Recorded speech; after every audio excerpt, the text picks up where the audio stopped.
So, welcome. Oh my gosh, I'm here with Victoria Gilbert. I'm so excited and thrilled that you are with us today, Victoria. We've been chatting already a little bit, but I'm so excited for your new book in the Book Lovers B&B.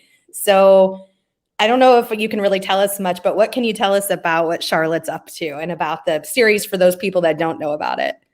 Well, and here I made a mistake. I meant to pull all my books over here so I could show them. You can go grab them. Yeah, go grab them.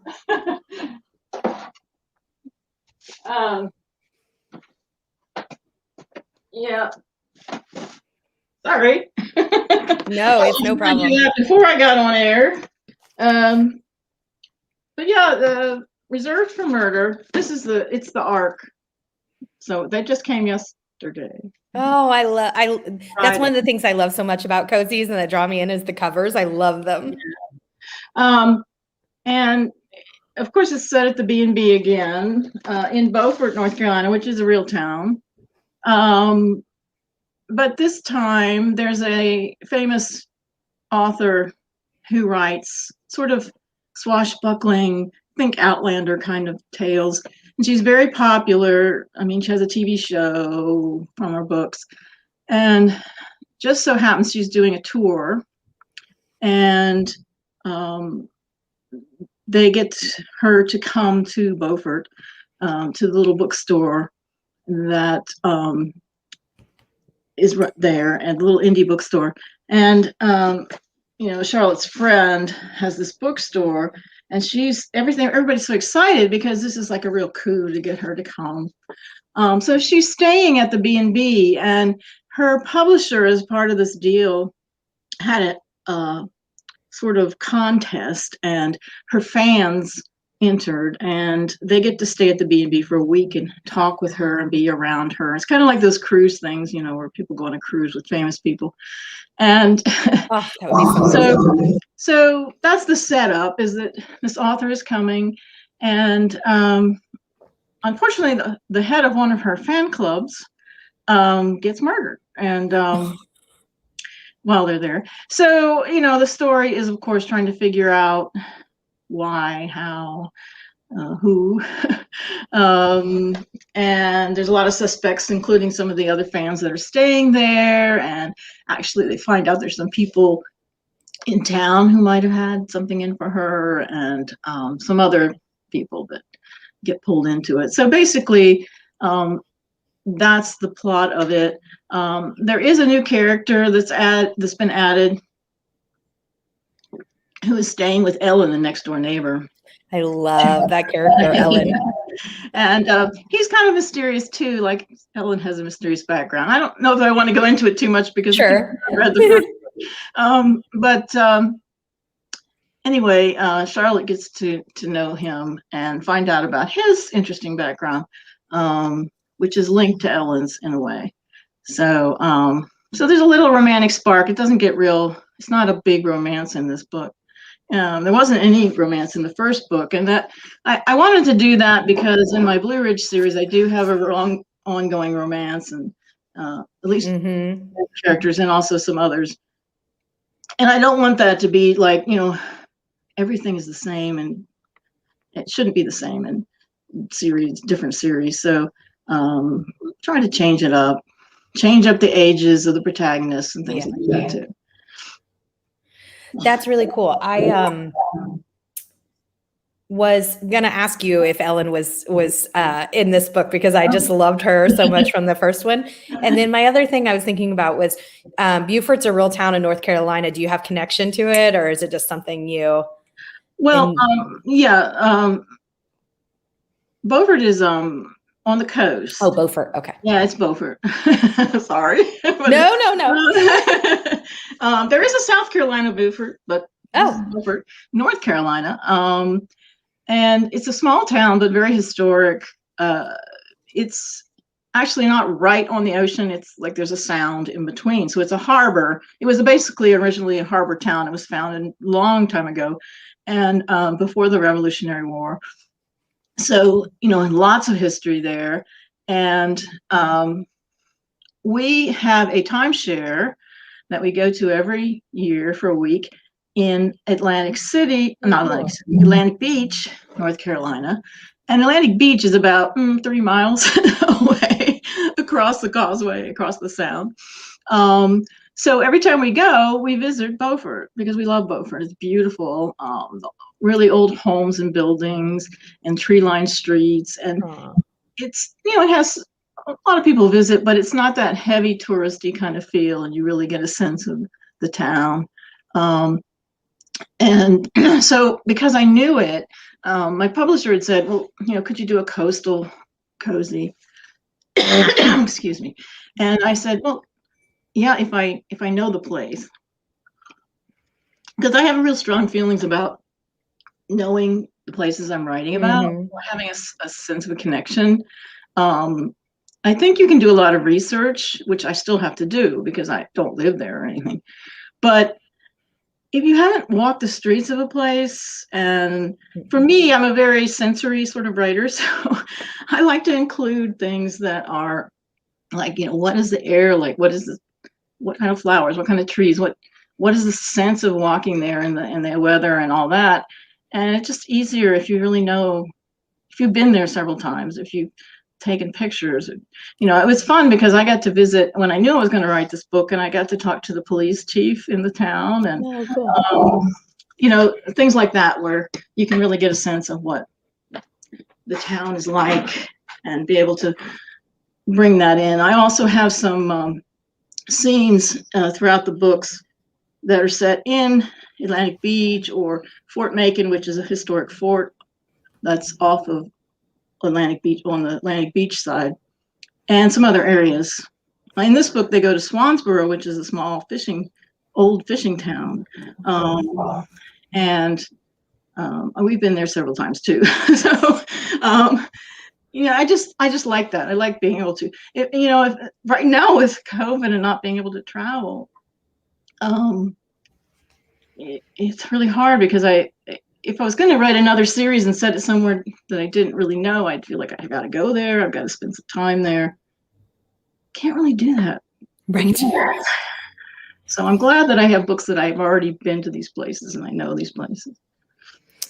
Yeah, I really, as a reader, am big into setting and like character building in the setting. Some people aren't as much, but I appreciate, that's one of the things I think I love about your writing. And there's something else that I was going to talk about later that I love about it, but I love that you do describe all of that, because I need that to kind of immerse myself as that kind of reader. So I really, really love that. So you have the arc. When is the second book coming out for us? June 8th. June 8th. And it's on pre-order already. Everywhere you can pre-order, Amazon, Barnes and Noble, and any other of the major stores. So, if people want to go ahead and pre-order, it is up. I just finished writing the 6th book in the Blue Ridge series. Yes. And that one comes out in December, but that pre-order isn't up yet. So we're still working out the cover. Yeah, that one's done. Well, I'm going to get notes from my editor, so it's not totally done. It's totally done, but yeah, it's written. I absolutely love the Blue Ridge series. I think that what I was going to say about the writing in that one, that I think that you like weave in like several mysteries within a mystery, or like past into present so well. It's like just it's so seamless that I love it. I just absolutely love it.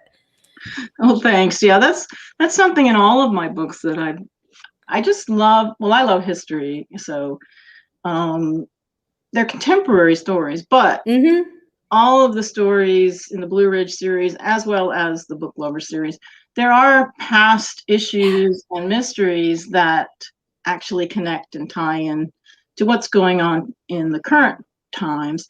And to me, that's just fun. I enjoy doing that. And I also am very fascinated by the idea of how the past affects the present, and how past actions or inactions or whatever can, carry down. And sometimes Mhm. it's in families and sometimes it's in other ways. But, the past is not gone.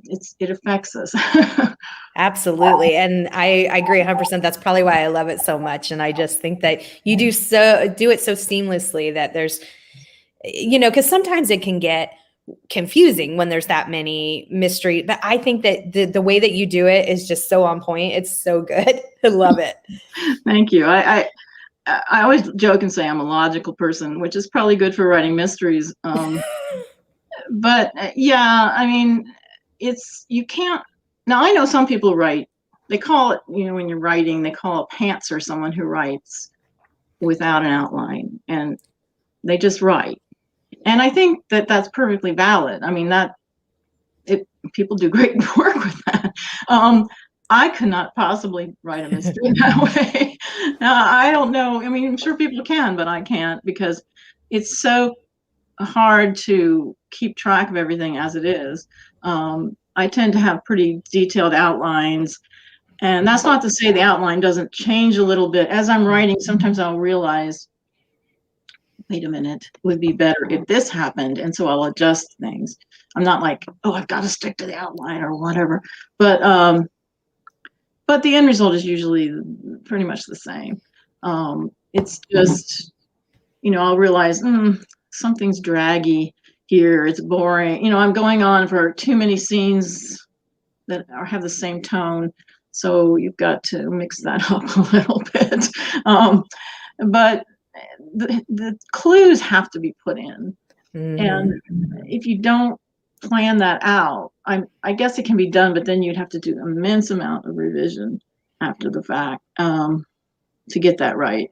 And so I outline. Yeah. How did you kind of going off that? How'd you kind of get into writing and publishing? So we talked a little bit about your history. How did you go from all of that to writing?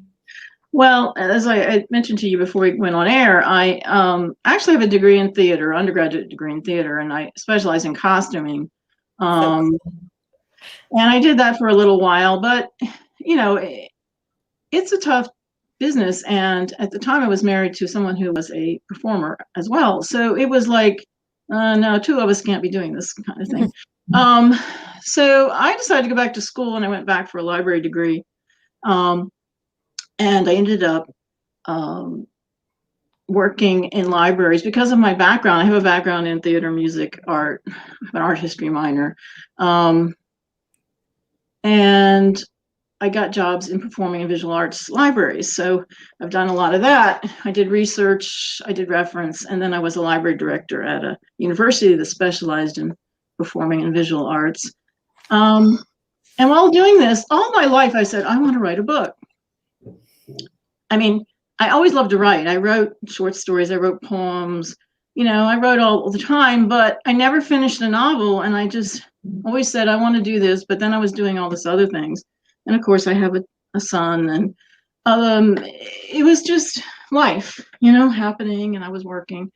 But then the irony is, and this is why I never talk down fan fiction, okay?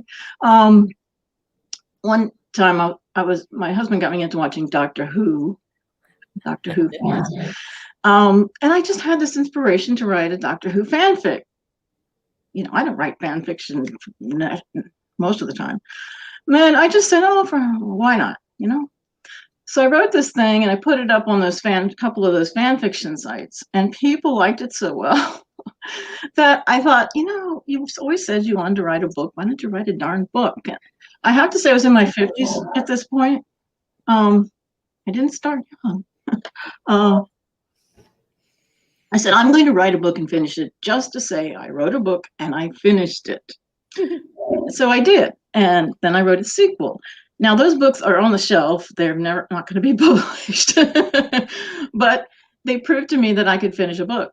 And then I just got into it more and more, and I started researching about getting published and all that kind of thing. And I got into some groups online that talk, publishing authors looking to be published. And I eventually got published in a different genre. I was writing science fiction and fantasy at the time, young adult. And my first book was a young adult fantasy that was published by a small press. And I got an agent at that point too.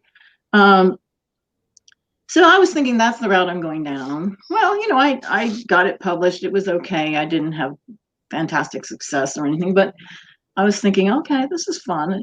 And I was still working at that point full time. And then some things happened, and I ended up having to pull my rights to those books. And I was kind of at a loss. And my now agent, I switched agents. My current agent, I was talking to her, and I said, I want to write, but this isn't working. I don't know what to do. I said, I think I need to try something different. And I said, I don't know what to do. And she said, well, what do you like to read? Like a smart question. And I said, well, I love to read mysteries. She said, why don't you write one of those? And I had always thought, I could never write a mystery. I don't know how to write a mystery. But she encouraged me, and I wrote A Murder for the Books. And we knew immediately. I finished it, and we started to send it out on submission, and we immediately got requests and offers. So I said, I think maybe this is the thing. And that was sort of the start of everything. I got a deal with Crooked Lane Books, who I still work for. And we've just been working with that ever since. So the Blue Ridge series is ongoing. Book 6, as I said, comes out in December. Book 7 will come out the following December. The Book Lover series, book 2 comes out in June, and book 3 will come out the following June. I have to write that one next. And then I have a new series that's already under contract, but won't come out until 2023. See, this is how far ahead you have to work in the business. And that's another thing that people don't really understand. I didn't know.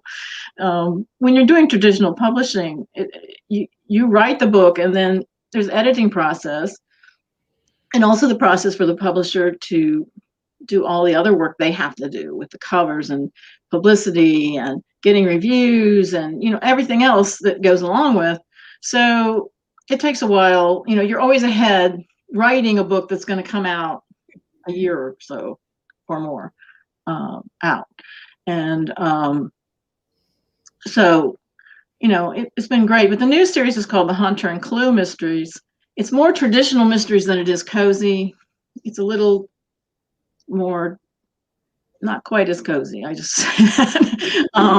But I'm really looking forward to that one too. It's going to be fun. It's about a retired librarian, but she's older. The protagonist is going to be in her 60s, which is cool for me because I'm in my 60s.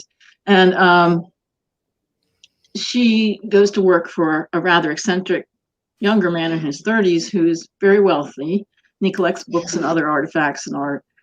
And he has a lot of issues. And part of that was because I wanted to explore somebody with some challenges, even though they're really smart. But he has social issues. He has OCD. He has anxiety. My son deals with these issues. So I think, just saying somebody who's still in the world and can manage, but yet they do have issues. And I think that's important too, to show different kinds of characters. And so there's not like a romantic thing between them, of course, but it's more like, just a friendship that develops over time. And he's really brilliant, but he has all these, she has to help him with his social problems. So, I'm looking forward to working on that. They're going to be sleuthing duo, a very strange duo. So. I love that. One of my favorite kind of things in my cozy or any books is I love like older characters that, especially if they're like zany and spunky and just I love them. Some of my favorite other cozies, you know, I love like the Darling Delilah series. I love the Southern Sewing Circle series because they have the older women that are in that. The Rita Lakin series, it's Gladdy Gold. I don't know if you've read that, but I just love the old. So I'm looking forward to that new series that you just mentioned, which brings me to my next question. I was wondering, do you read a lot of cozies? And if you do, who are your go-tos? I read some. I don't have, here's the irony of, well, it's also being a librarian, because people just say, oh, as a librarian, you get to read all the time. No, you don't. No. No, because, you know, I read a lot of reviews. I read a lot of things to buy books. I did a lot of the acquisitions for a library.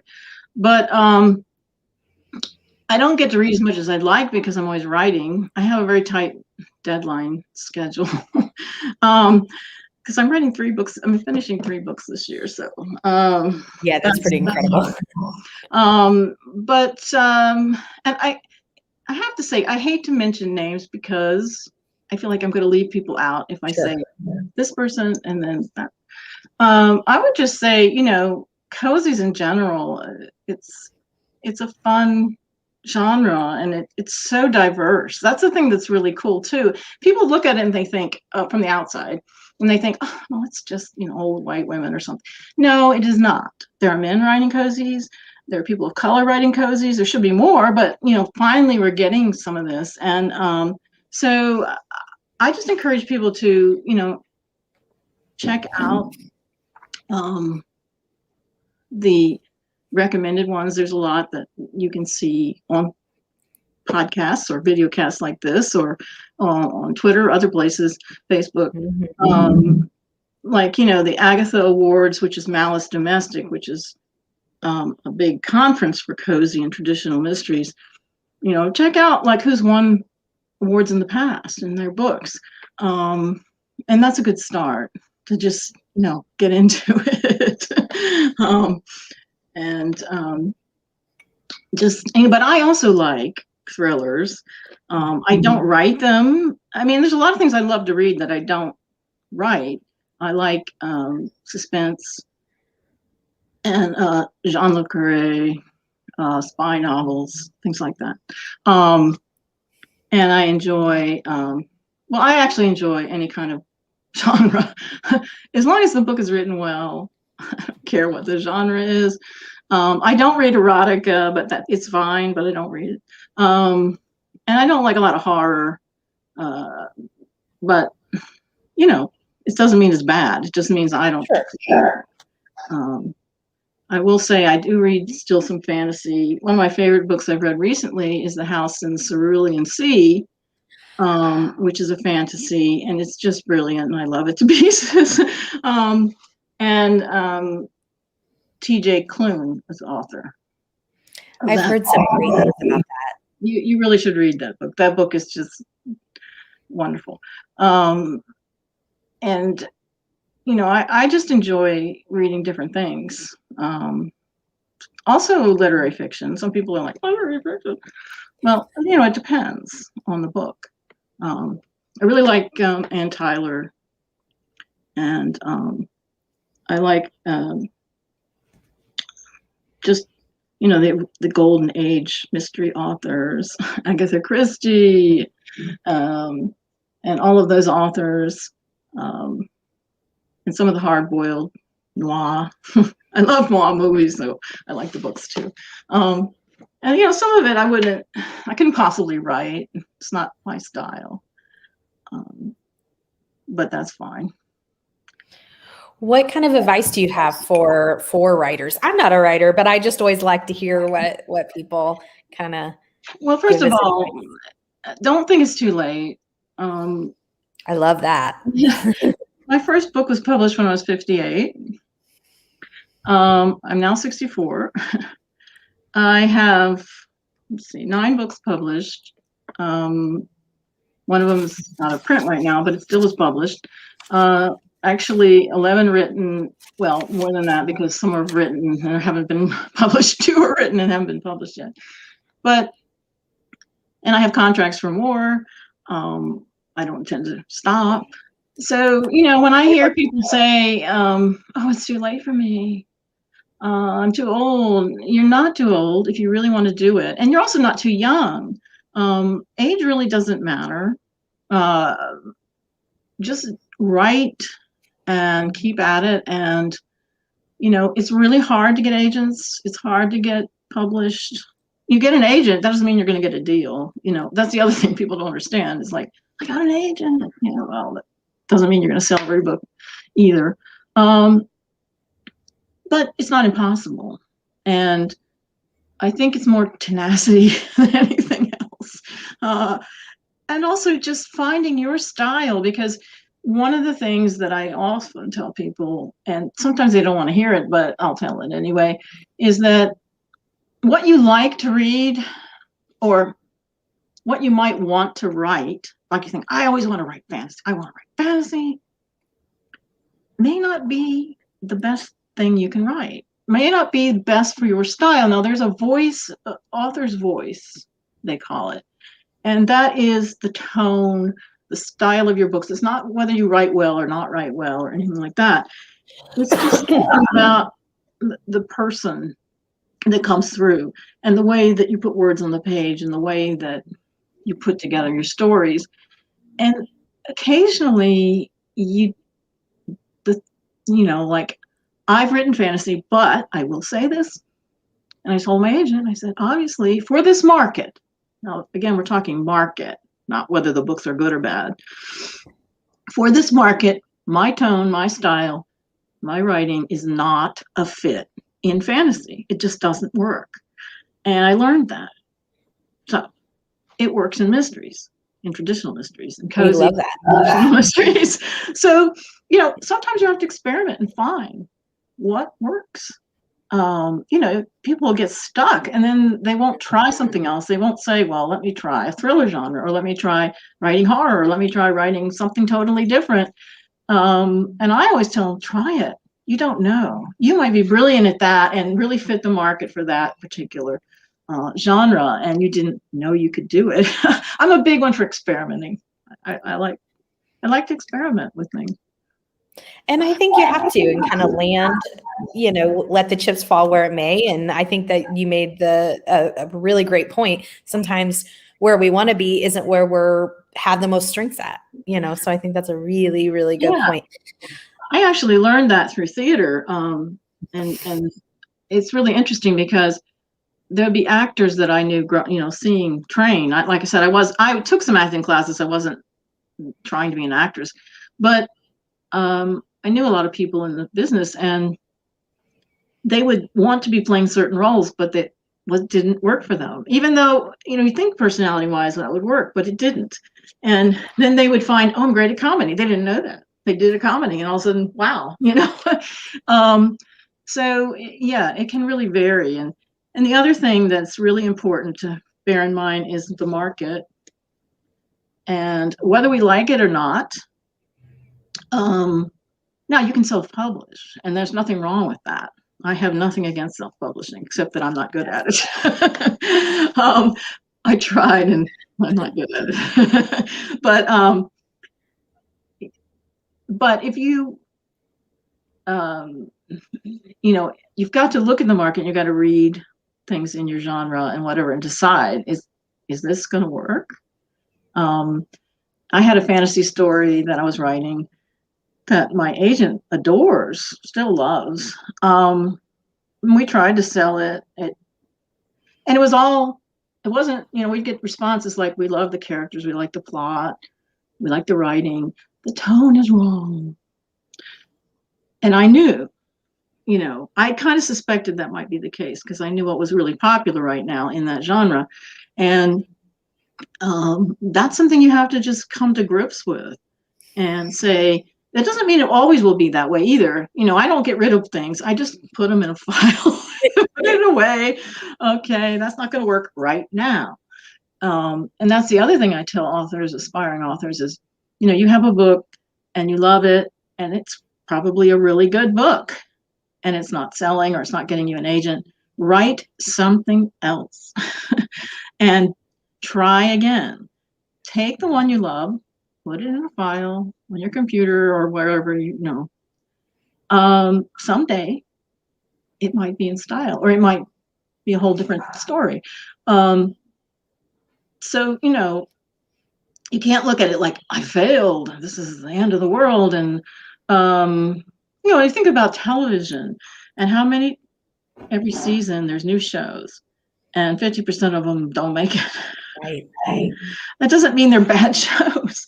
Some of them are, but you know, it's just a thing you have to learn in this kind of a business, is that not everything is under your control, and your control is to keep creating and keep developing new things and thinking about things in new ways, and you know, just trying.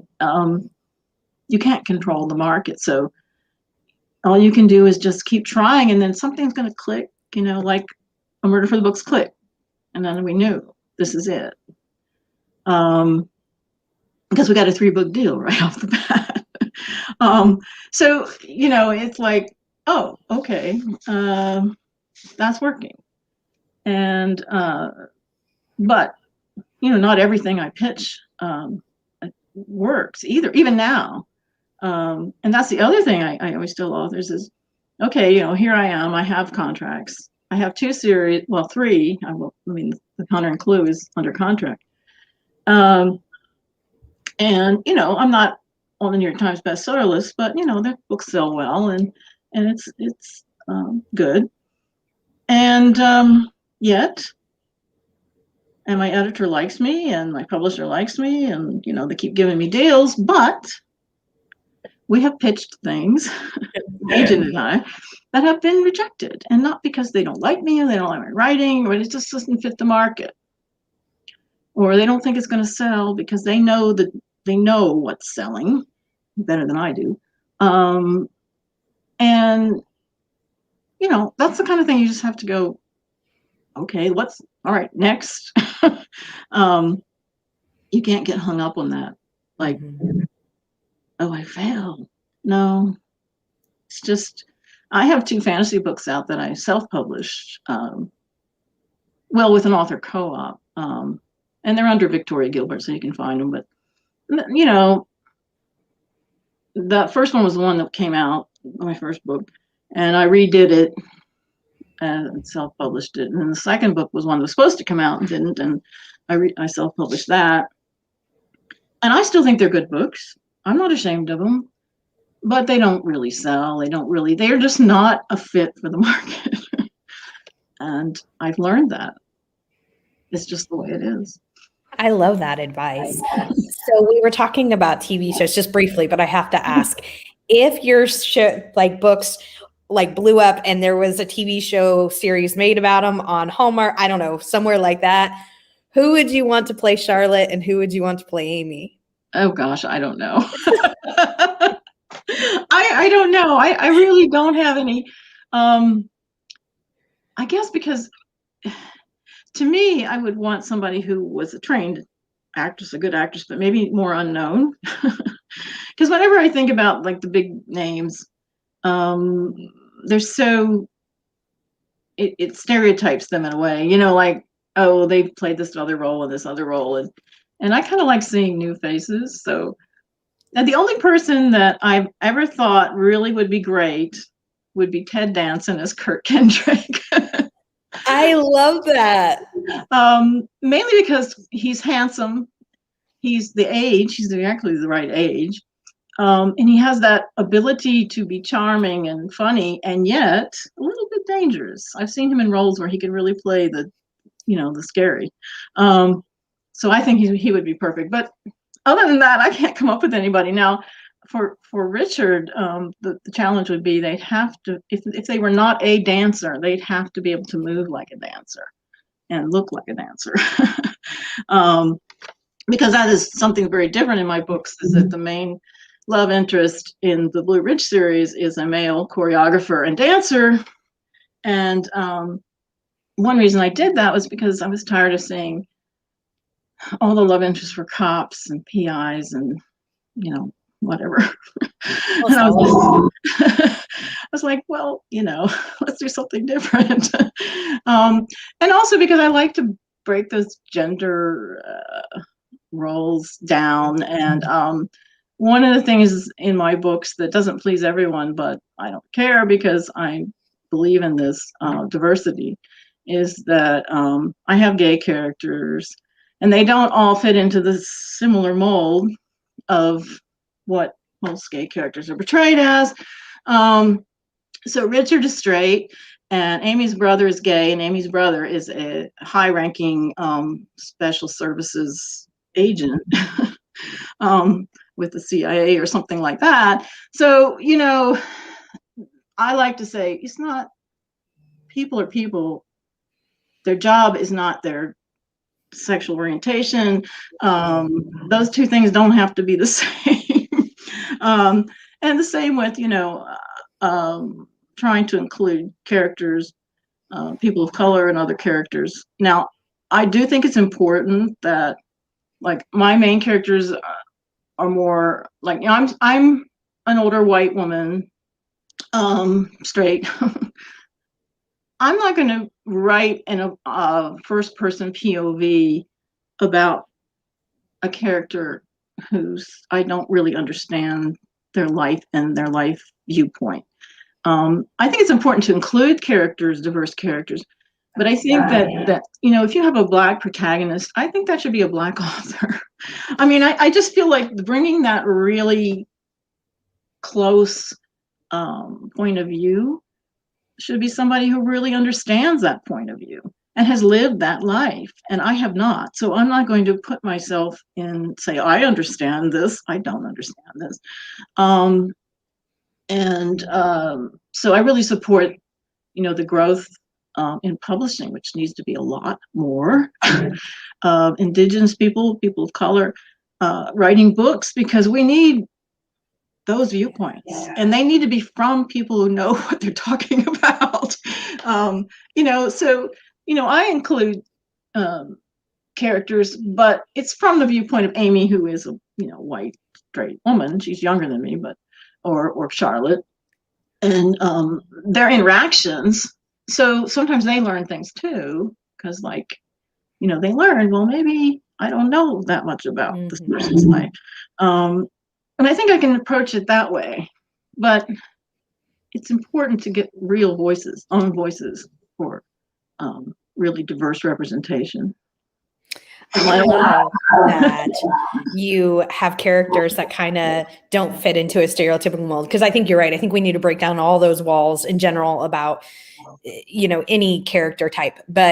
And that is one of my favorite things. I did a video about, but it was a romance video, but it was about like what tropes I like and dislike. And one of the things I said, it's not really a trope, but I love when tropes are flipped on their, what we perceive as normal, like the bad boy and the girl next door is flipped, and you have the hometown boy hero and the girl that's a little more edgy, like just what you would think would be the normal. And it's right. Like I said, flipped upside down. I love that, because I think that breaks down barriers to all of these limitations that we have in our head that we need to, in 2021, just be done with.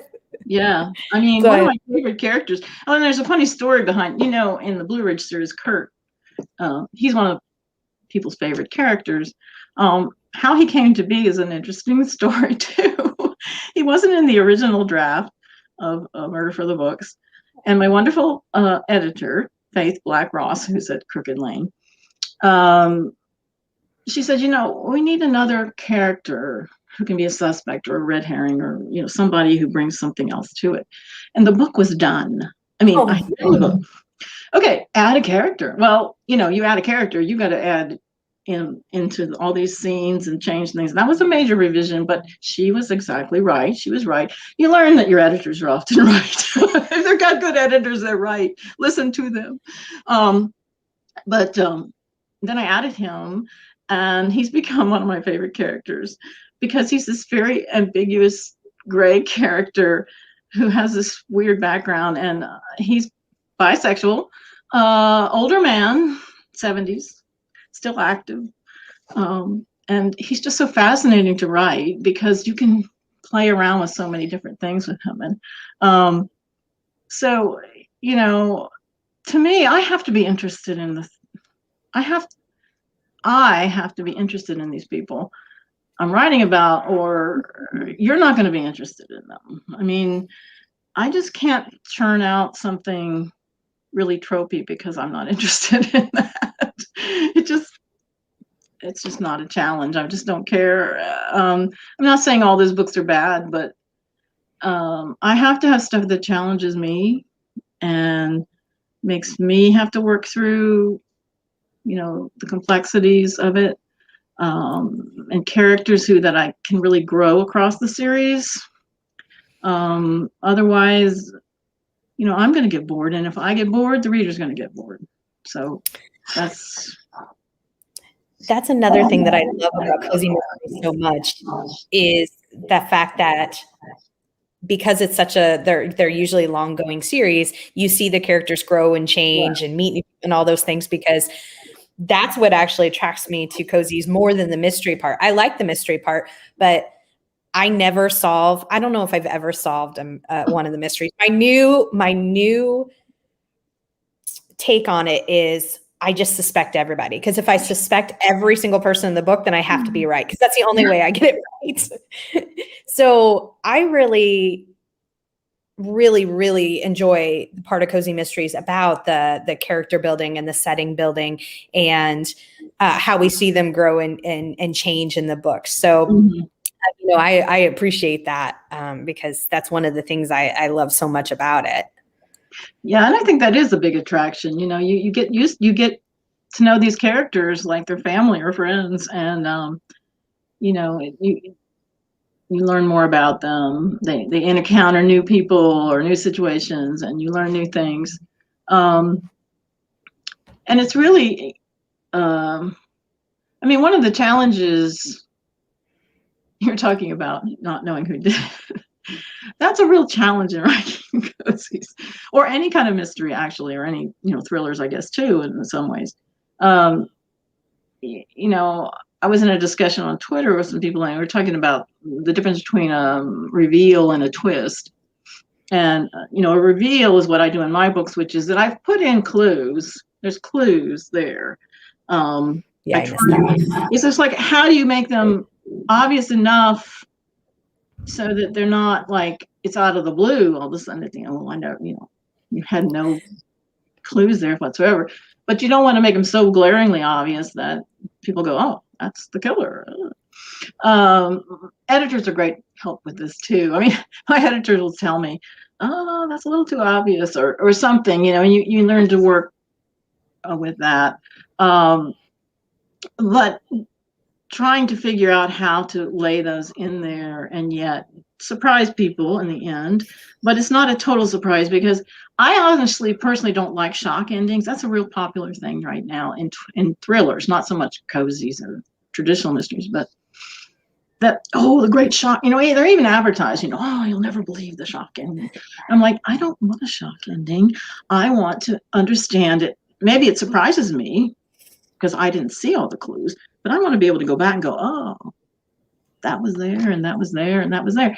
I don't want somebody to trick me, I guess. Now, this is just personal. This is nothing against people that enjoy that sort of thing, but I really think there's too much emphasis on that in some things these days, so that the whole story should build to something, in my opinion, and not like be flipped on its head at the end. I think that works better in a short story. A short story really works to have that twist where you're reading along and what. I'm not so sure it works. It doesn't work for me in a novel. It just doesn't. I don't want to see that. Like if you look at something like Gone Girl, yes, there was twists, but they came along at the end of the book to the point where you could follow along and understand what was going on, and you didn't feel like tricked at the very end, 2 pages, last 2 pages. Oh, well, it's all a dream, or whatever. It's like what is that? Dallas or whatever. That's the kind of thing I don't like, is like at the very end, all of a sudden, well, none of this is real. Or, that person wasn't real or whatever. I don't know. So I like to see the building into it. And sometimes I'll be reading, I won't guess the ending of something. But when I get to the ending and I see, I'll realize I remember, the hints and things like that. Do you think that you're a better sleuth in the books that you read now because you've written so many murder mysteries? Yeah. In fact, on television, my husband laughs at me because he says, we'll start watching a show. And I don't know. Well, first of all, let me explain. If you've heard the term Chekhov's gun, okay, it's a theater thing. Chekhov said, and he's a famous playwright from Russia, and he said, if you hang a gun on the wall in Act 1, the gun has to be shot or go off in Act 3. So there's just certain things that are set up. And when I watch television a lot of times now or movies, I'll see something and go, this is going to happen. And my husband goes, oh, at the end, you were right. You were right. And I said, I know, I can see the plotting a mile away. And you do start to see plot ways that people are using the plot and characters to set things up. I see that more now than I used to. It's hard to surprise me anymore. I was wondering because I think that you write so many. So if, knock on wood, this never happens, but I'm just interested. If you were killed, who would you want fictional? I know that's why knock on wood, like, what fictional character, detective, TV show, book detective would you want to investigate your murder, I guess? Oh, maybe Hercule Poirot. he was so good at solving the crimes without. He didn't get super emotionally invested. He was very logical, and yet he had humanity. He wasn't like this super cold, calculating person. So I think he'd be good. Yeah, I always think Columbo just because I just think I loved his, like, I just loved how everybody kind of thought he was really bumbling and yes, and he always got him in the end with that one more thing. I'm just like, oh, Columbo's gonna get you. I don't know why. I enjoyed that show too. I really enjoy just a lot of different. I love Josephine Tey's writing. In fact, I included Josephine Tey in book 1 of Book Lovers series. She's the author they're celebrating. And I enjoy like I said, the older Golden Age detectives. A lot of them were female, women writers, which is really interesting. I like Patricia Highsmith, who wrote the Ripley series, and he's like, talk about a great character. But it was so well done. It was just like, and characters. It fascinates me when an author can create a character who isn't really good, but isn't evil, and you can explore, like that conflict of a person who sometimes does good things and sometimes doesn't. I'm not really one for liking there's a big thing nowadays for it's not so much anti-heroes, it's just villains, villains, unredeemed villains who are the stars, and we're glorifying that. I don't like stories about the mob. I just don't like it. I don't like glorifying criminals.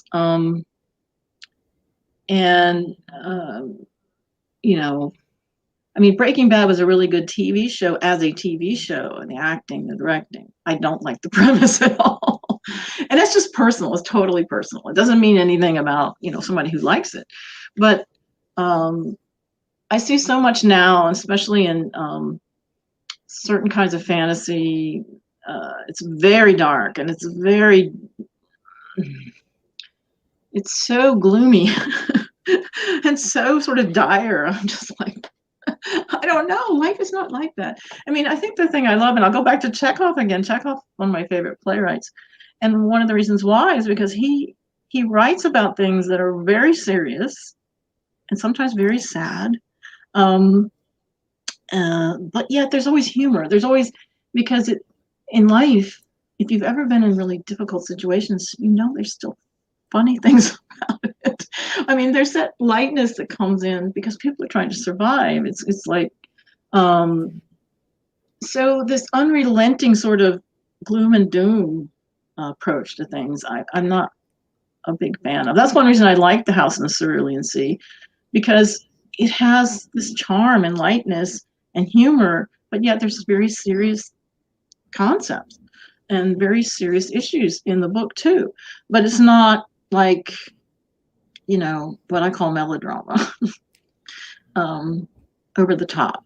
And I think that that's one of the things that attract me to cozies too, is that it's a murder mystery, but we don't have all the gore and we don't have all the blood and we don't have all the police procedural, type of sleuthing. I like the sleuthing that's done in it where it's not, I don't need to know about the DNA or the actual, but I like that even though it has, these things going on, it's still very like fluffy. I mean, that's one of the things that attracts me to cozies. I love that. Yeah, there's a lightness to it. And even with traditional mysteries, I think, your Agatha Christie's and stuff, they're more serious. I mean, they're not quite as light, but there's not that level of really despairing sort of gloom in them, and I enjoy that. They also, they bring in other bits of life, which rounds it out for me. And sometimes when I'm trying to read something and it's just unrelenting, doom and gloom, I feel like this isn't real enough to me, because life. There's never been a time in my life, no matter how hard, and there's been hard times, that there wasn't some goodness, something funny, something pleasant, something. It's not all just despair. Um, so I do appreciate that in cozy and traditional mysteries as well. And I think that's the character aspect too. You're talking about people. You're really focusing on people more than you are the crime. Does that make sense? I mean, people may do the crime, and why do they do it, and that sort of thing. But it's not as much about the crime and detailing the crime. So Yeah, I love it. I absolutely love it.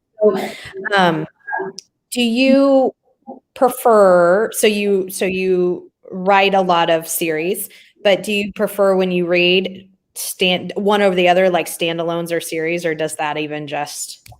yeah, I don't care either way. Some books need to be a standalone, and sometimes I've seen things dragged into series that did not need to be a series. I understand why they were. I mean, knowing the market and knowing how the market works and how publishing works. It's the same thing with TV or movies, I heard a film producer once, because when I worked at my job, that we had a film school at my university. And so some of the professors were retired film producers and directors and whatever. Oh, that's cool. And one time I was talking to one of them, and I said something about sequels. He says, well, here's the theory. You make a sequel and it does okay, so you make another sequel. And that sequel doesn't do well at all, but you make another one. And that sequel flops, but you make another one. And if that one flops, then you're done. And it's really funny, because it's like, yeah, okay. And I think sometimes the idea that you can just sell enough of it or get enough butts in the seats or whatever for a movie pushes people to drag things out beyond their life expectancy. TV shows. I've seen so many TV shows where if they just ended at season 5, it would have been great. But no, you had to go on and on and on. And it becomes, I've dropped them after a while. Even things I've liked, up to a certain point, and then I go, oh, no, forget it. I'm not going to. And same with books. I've read series where I've reached a point where I went, mm-mm. Nope. And I personally don't want to write a series that long. I don't want to be writing something where I'm just repeating myself, or I've dragged it out to a point where I'm doing ridiculous scenarios. I think there's a point where you have to stop. And no matter how well it's selling, write something else. And it's hard though, because the pressure is on. The pressure is going to be on that author. You have somebody who's got a really big selling series. And in fact, in the book 2 of Reserved for Murder, I bring up this whole point because the lady who's writing the series that's very popular wants to do something else, but she's being pressured to keep writing because it's making money for her and other people. And she feels badly not to, because she feels like she's letting other people down, that depend on her. And so there's a lot of pressure, and yet sometimes I really admire. I remember when Beverly Sills, who was an opera singer, famous opera singer, she quit singing fairly young compared to some others. But she said, I knew I couldn't do it to the level I wanted to do it anymore. And then she went on to manage some opera companies, do a lot of other great things. But that I admire, because it's like you recognize I'm not good. I'm not at the level I want to be. I'm not writing what I want to write. I'm not creating the way I want to create. And that's when you just have to stop. I agree. I always think of one of my favorite shows of all time is The Golden Girls. And B. Arthur was the one, she decided that, she didn't think that she was at the peak anymore. And before the show, kind of what we were just talking about, went downhill, let's end on a high note. So she just said kind of the same thing what you're talking about with the opera singer. It's been a great run, but I want to go out, where I'm still, right. I always think about that. Although I was very sad it ended and all that. I mean, I was too young to really remember it ending at the time it ended, like in, live time, but I've watched them as I've gotten older.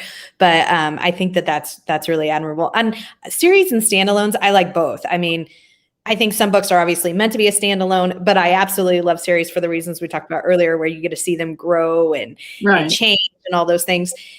And I think as long as the series works, I don't care how long it goes. But when it starts what you're saying, like where they're doing absurd things, or it's the kind of story feeling like it's repeated, I'm like, okay, it's ran its course. Yeah. But if it hasn't, I'm in for it every time. I think you just have to start thinking about, if you can keep coming up with unique plots or development for the characters, it's fine. But if you're recycling things, and that's just personal to me, I would feel a certain way about that. Like I said, Blue Ridge, I know, is going to book 7. I don't know what will happen beyond that, because you don't know. And that's another thing that a lot of readers don't understand, that I like to explain, because sometimes authors get in trouble for this and it's not their fault. I've had author friends who the publisher decided not to continue their series. Maybe sales weren't great or whatever, or the publisher's changing direction or whatever.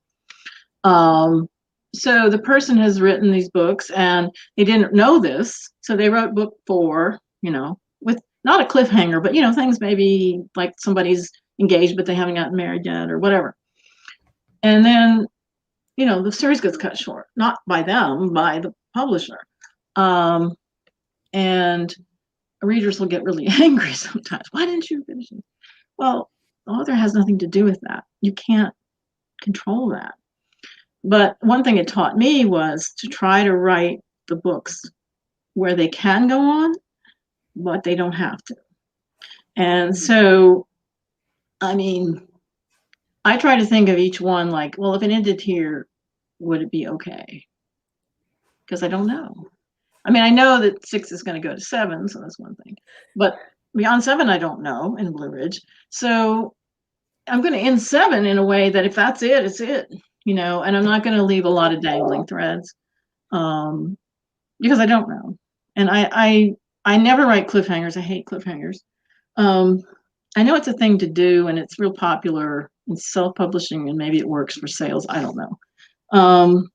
But I don't like it because I feel like too many times, I mean, somebody's just picking up a book from the library or whatever, and they don't know, and they can't necessarily get the next one right away, or they can't get it ever, or, it's hard to get, and it's just personal, but I don't think it's fair.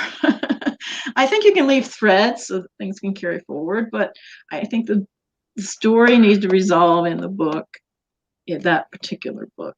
And so I always end my mysteries solved. And there's threads that can go on or not, but the book is done. They're not hanging off a cliff. Yeah, I'm not a big cliffhanger person, just on a personal level. I just, I mean, I don't hate them, and I think it works in some, but overall, I'm not a fan of it. I just, now TV I think is a little bit different, but from the books, I don't know. I just like things wrapped up, I guess. Yeah. But you have a musical theater background, which we talked a little bit before we came on, and I was saying I absolutely love musical theater. Would you ever consider doing a musical theater cozy mystery? Well, I would, but I think I mentioned earlier there's some things that apparently don't sell that well, and theater-based cozies is one of them. At least not right now. That doesn't mean it never will. I had a concept for a film society thing based on film history, film people, and that didn't fly. That doesn't mean it never will, but it didn't yet. And I respect that the publisher says, we've looked at the market, it's not selling. These things are not selling, so we're not taking it on, because they're being honest. I mean, if they took it on and it didn't sell, and it's not good for either of us. So, some of the things like my costuming background and stuff have been tried. I mean, there's costuming cozies, there's theater cozies. Some work, some don't. In terms of sales, I don't mean they're not good books. But it seems to not be as popular in the market. I don't know why, but just, it is what it is. And, my library background is pushed because people love books about books, and librarians and booksellers, and I can bring that, and I like that, but sometimes I want to do something different too. So Charlotte is not a librarian. She's a teacher. She was a teacher, English teacher, and but she's taken over this literary themed B&Bs. They hold literary themed events at the B&B, and they have a library there, and so I can bring those things in a different sort of way. Again, it's partially market driven, just what it is.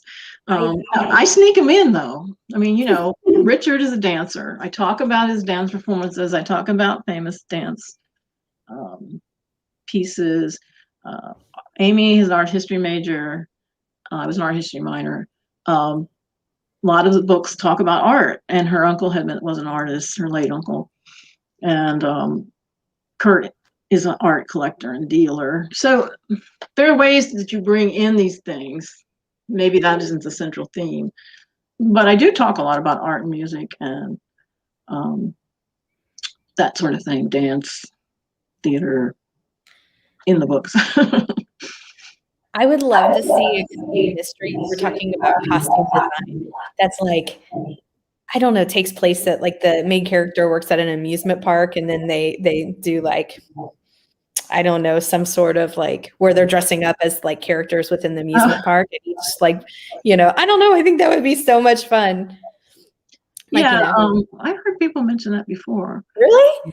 Yeah, I mean that they would be interested in something like that. Oh, that's awesome. And I think it would work well with somebody who has a costume background, because like, the person could just work in general and, be different characters within the amusement park. I think that would be so much fun. Or running they actually have costume shops the big amusement parks because they have to costume the performers and the people that walk around, you know. But yeah, I mean, you could do that. That would be so much fun. And you know, there's a lot of ideas out there. I mean, people are really creative. It's so fun to watch. Some of my colleagues come up with these fascinating things. One of the things that I feel, and maybe I'm being limiting myself, but like the setting, I feel like I have to know something about what I'm talking about. And I mean, I can do research. Research is great. But lived experience is different than research. And I was fortunate, you know, a lot of cozies are set in small towns. Mm-hmm. I grew up in a very small town. In fact, the Blue Ridge series is based on the area where I grew up. It's not the town. I mean, Taylorsford is fictional, but it's based very heavily on the towns I knew growing up and that area. So in Virginia? In Northern Virginia. Yeah. And right at the foot of the Blue Ridge Mountains. Oh, that's beautiful. My school bus used to go up into the mountains to pick up kids when we went to school. My town was really small. It was a farming community then. It is not now. Now it's a bedroom community for DC. But at the time, my grandparents had a small farm when I was a child. We lived near them.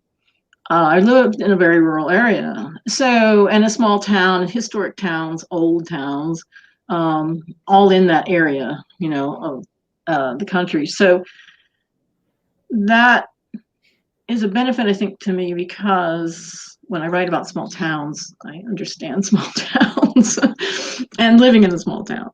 I've also lived in New York City, New York City for 5.5 years. So, I mean, I've lived in cities too. I can write about cities, but that's not as much a thing in cozies and traditional mysteries. But, you know, you have to look at yourself and say, what do I really, this sounds really esoteric, or maybe, I don't know, but I also have to look every time when I'm trying to develop something. How does this, what am I trying to say? What does this relate to me? I mean, not that it's like preachy or anything, but there has to be something there that you really relate to and feel deeply about. One thing I feel really deeply about, because I grew up in a small town, because my grandparents were farmers, at least one side of them was, is that the depiction of rural towns and people is so often wrong in the media. It's so demeaning half the time. And I just want to show something different. And, you know, having a small town where people, you know, you have a choreographer who teaches at a local university that's not that far away. And that's not impossible because there are universities near where I grew up. I mean, not within driving distance. Just to show that these people aren't backward hicks. And even if they're not people who've gone to college or whatever, they have their own knowledge, their own experience and background. And that's really important to me because, you know, growing up, I did not see, I mean, there was people who were, maybe they hadn't gone even all the way through 12th grade. That didn't make them ignorant. The people that I was around were not stupid, ignorant people doing silly things. They were very respectable people, and they had high ideals and standards.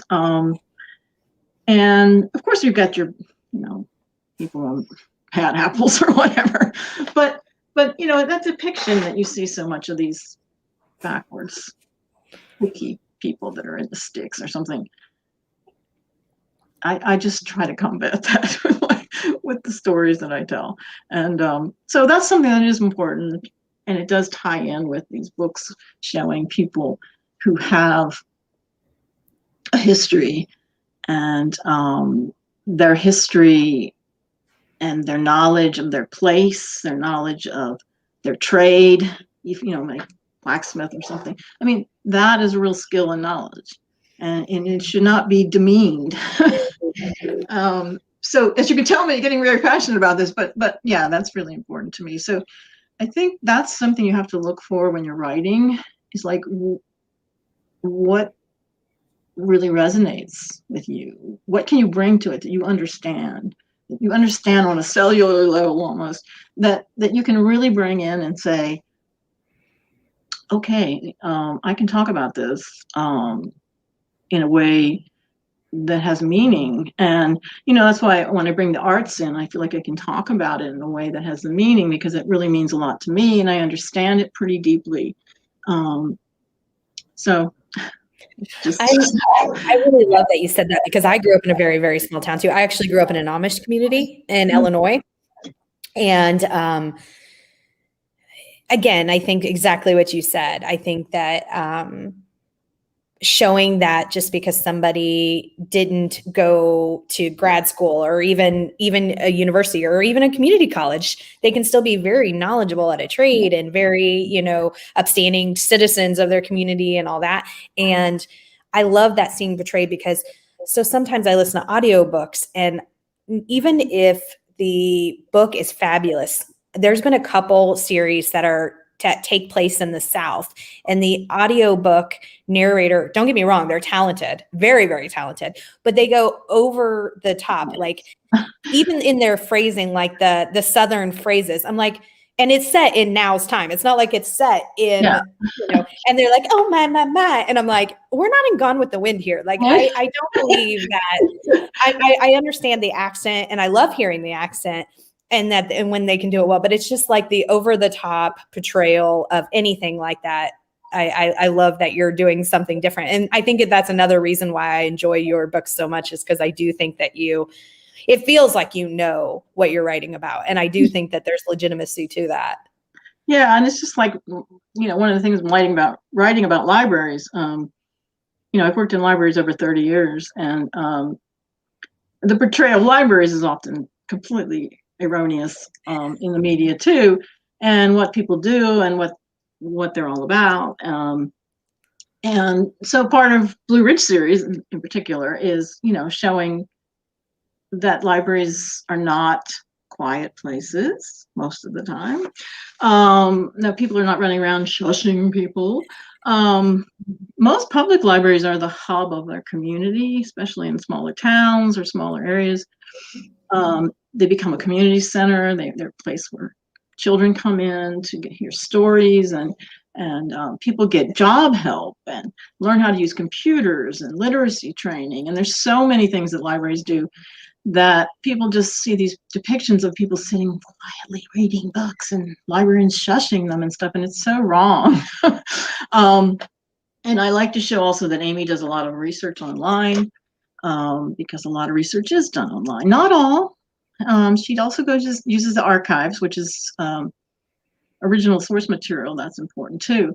But just to talk about the reality of what it is, and you're working with the public. Oh, you're a librarian, you're shy and retiring. Oh, you better not be, because think about working at McDonald's. You're working with the public. I mean, anybody can walk through those doors, and they do. My first job as a professional librarian was at the New York Public Library at Lincoln Center, but not in the fancy part, in the part where anybody could walk in.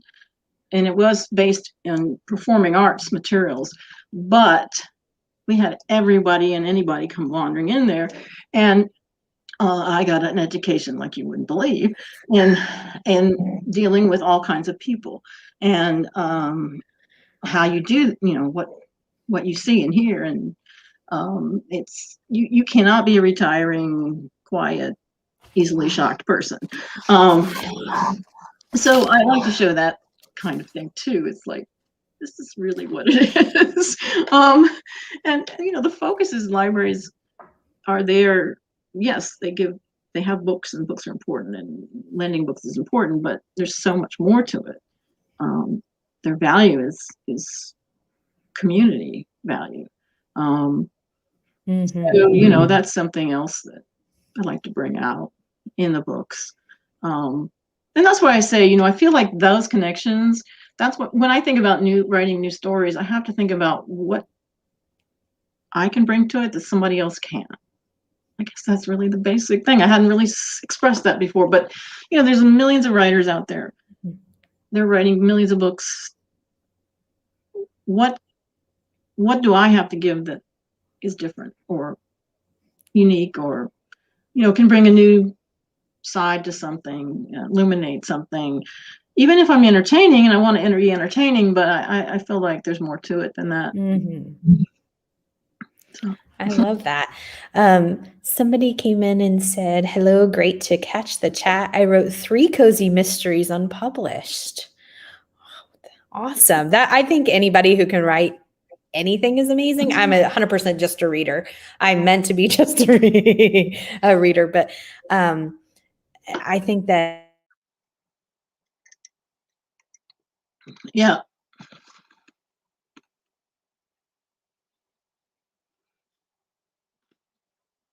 I think you froze up.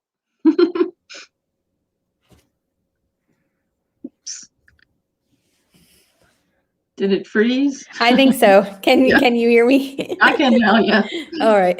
But yeah, so, if you've got 3 books, I don't know if they've tried to query or get an agent or publisher, but it's good to just write a book. I mean, you're a writer if you write a book. How many people actually finish a book? Very few. So it's really an achievement to do that. And like I said, I started out just saying, I want to achieve that. That's what I want to do, write 1 book. I didn't picture this at all, to be honest with you. No. Well, I can, it's just a feat in itself, because I'm telling you, I thought that because I read so much, because I've always been a big time reader since I could read. All through school, all through college, just my whole life. And I thought that would make me a really good writer. So I took this after I graduated college. I didn't know what to do the first semester I got done. I mean, I had a job, but it was it'd been the first time I didn't have class since I was 4. And it was a big adjustment for me. So I was like, okay, I'm not ready to not be a student. So I'm going to take this creative writing course. It was a non-degree, just at the enrichment class at a community college. And so it was purely for fun, but I'm pretty sure if the professor could have failed me, he in a very nice way might have, because I am not it was just creative writing, so much fun. And I loved it. And I thought I would be great at it, but it really is not my forte. I'm much better to be a reader. So I admire people who write even more since taking that class. Yeah, it's definitely a, one thing that helped me, I think. Well, I wrote a lot when I was younger. I wrote a lot of poetry. Now, I'm not saying it was great poetry. Don't get me wrong. It wasn't published. It's not it was okay. But the thing that poetry helped me do, I think, you talked about descriptions and writing about, is to write descriptive scenes without being too wordy. Because when you write poetry, you have to distill everything. You're trying to be descriptive, but you can't use a lot of words. You can't, just go on and on and on and on. And I think that really did help in terms of training my mind to think about, how do you express what something looks like or smells like or is or experience without over, doing the prose, but yet honing in specifically on what it is. Because in poetry, a word, you have to pick that word, that means all these different things, and you can't use 6 words to mean that thing. You need 1 word to mean that thing. So I think that's helpful, a helpful practice. And on my website, I post some of my poems just for the heck of it. If anybody's interested, they're up there. But that, there's a balance between, and I also believe poetry helped me with rhythm. To me, part of writing is the rhythmic sound of language too. And it's not just words. It's the way that you put the sentences together and the variation, and sometimes there's more impact if you write it in a particular way, and structure it in a particular way. I'm not saying I'm perfect at it or anything like that, but I do think there is more to it than just telling that story in these words, that there's a sound in your mind, there's pictures in your mind, there's a way that you're trying to create the tension with the rhythm of the language and other things. So I don't know.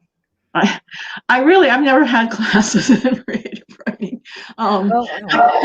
I actually took one in grad school for the heck of it, which was fun, but I'm not really trained.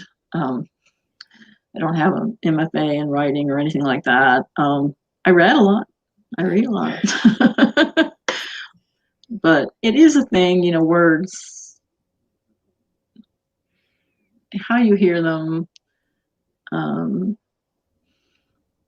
And people say, well, what taught you to write? And I said, I do say reading, because reading is reading different people, reading the way people use words. And I also think sometimes you have to have a strange balance between creative on the one hand and sort of logical, structural on the other, to create the plots, especially in mysteries or thrillers or suspense and that kind of thing. You can't just be like, all over the place with the plot. It has to make sense. And that comes into the logical part of the brain. Yeah, I think there's so much you have to balance to be able to write a book, and I just think it's incredible that people can do it at all. But the other thing I found out is how fast I can write. I learned how many pages I can write in a day reasonably. So that's how I can schedule. Because people say, well, how do you get these meet your deadlines? Well, I have to schedule. I actually have calendars that I schedule on. And I have to say, I'm not super rigid, like, well, it has to be this word count at the end of the day, but it's like so many pages within a range of pages, or so many words or whatever, because I know what it takes to reach the word count I need to reach the book, the size of book that my publisher wants, and how long it takes me to do that. But that's just learned because I've done it. So I know I can do this within this many months. And then you have edits, and that's after the fact. So you have to build that in. But when I hear people say, oh, write a book a month, I'm like, oh, some people do it. I don't know how they do it. I don't know either. I mean, I can write fast, but not that fast. So the same person mentioned, she said, don't gasp. I was thinking about self-publishing. We support and love self-publishing. And Victoria, you said you did that for a couple of your books, right? Yeah. And then she also had a question that you answered earlier. So I don't know if you want to go into it too much, but she asked, may I ask Ms. Gilbert if she writes from an outline or as a pantser, which I had never heard that term. And you guys both explained it to me today. So I appreciate that. I outline quite a bit, as I mentioned earlier. Mm-hmm. But I don't stick religiously to the outline. Like, I'll outline, I'll have the whole thing outlined with the clues and things I need to put in.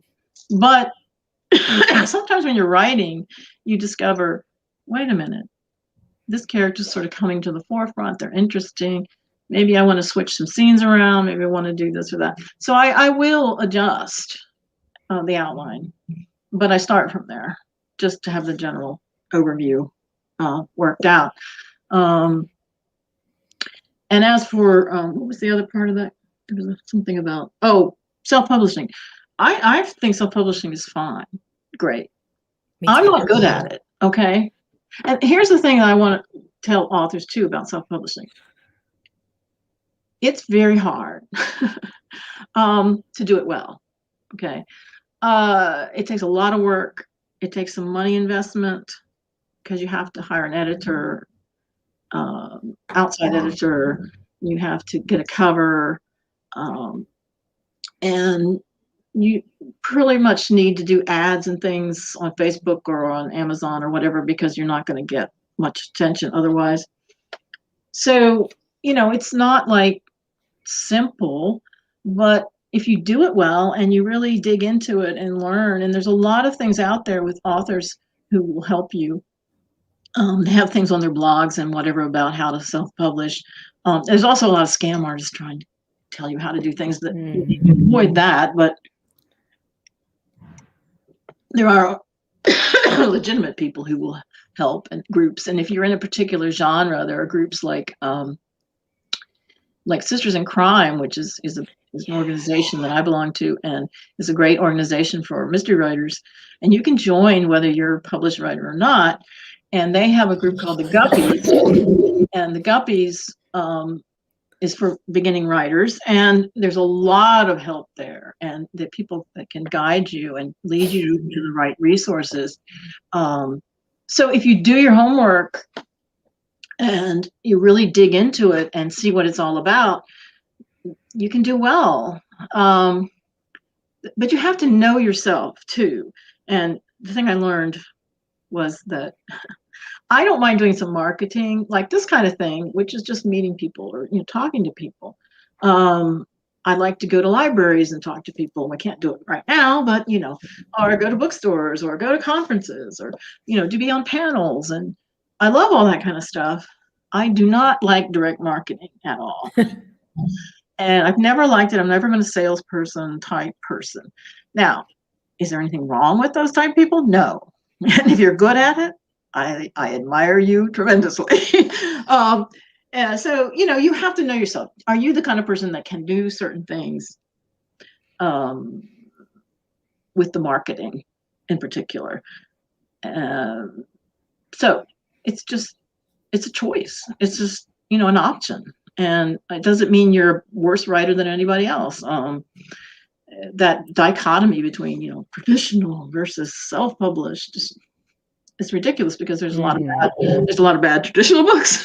There might be bad self-published books, but there's a lot of bad traditional books too. So, it's really what you feel you can handle and what you can do well, and choose it. Don't fall back on it. That's what I always say to people, is that some people say, well, I didn't get an agent or I didn't get a deal, so I'm just going to self-publish.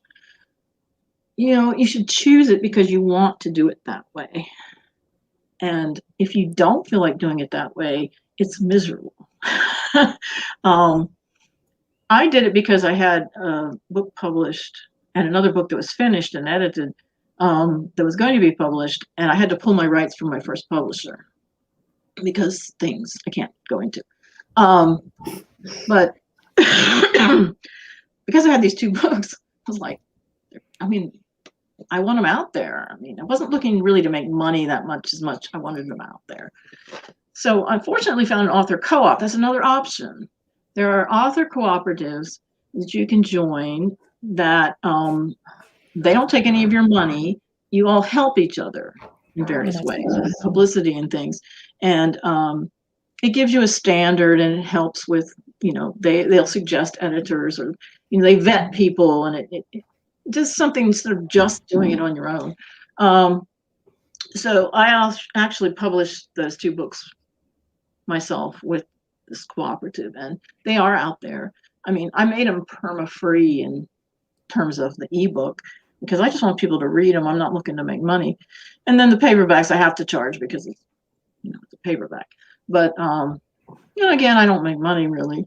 But they're out there, and they're in a condition. They're edited well. They got beautiful covers. So, I feel like, okay, they're respectable. I love that. Yeah. I just didn't want them sitting on the shelf. Nobody see them. That's all. And I would do it again if I had a book that I just wanted out there, But because I know I'm not a good marketer, I know I'm not going to make a lot of money. People can make a lot of money. Self-published authors can make a ton of money if you're good at it in terms of marketing. And so, know yourself, know what you can do. It's fine, but you got to know if you can handle it. I think that's some really great advice. I think you, Blessed said thanks, so many good tips. And she gave talked about a lot of her experiences in early publishing and stuff earlier in the stream. That was amazing tips for writers, I think. So, so for the Blue Ridge series, there's the 6th book is coming out in December, and you know that there's going to be one more. Right. Okay, that makes me very happy. But then after that, it's just limbo. Well, we won't know. Usually we find out like, well, it just depends. The 5th book just came out in December, and if that one, sales of that one may determine, but then also they might wait until the 6th one comes out and see how the sales are on that one. They may not wait until the 7th one comes out to say they want something, but if after the 6th one comes out is when I expect they might say yes or no, we want more. It's all going to depend on sales, and that's legitimate. I mean, the publisher isn't in it to, give things away for free.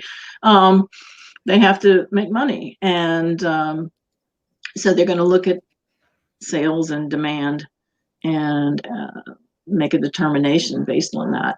And it's really true with any of it. A lot of times my publisher will do a 2-book contract at a time. So that, and then beyond that, you have to wait and see. The B&B series, there's the 3rd book is definite, but beyond that, again, I don't know. But Hungry Clue is out there. I got another series coming, so I don't. Yes, I'm hooked up through 2023 in terms of writing. Oh, that's so exciting. I must be maybe a little bit like, maybe if the marketers interview or like do a survey with me, then some of these other books would be because I read some series that only went 2 or 3, and I'm like, why is it ended? And the author's like, well, and I'm like, wait, what? People weren't buying it. I love it. Mm-hmm. So maybe I just have some different viewpoints. I'm like, well, maybe they should survey me. Not that one person's survey is going to, but I'm just like, wow. It's a really strange business. It's a very strange business. It's like any arts business, though. Sure. I mean, let's be real. I mean, sure. I've seen TV shows that I adored or movies that I adored, and they didn't do well. Yep.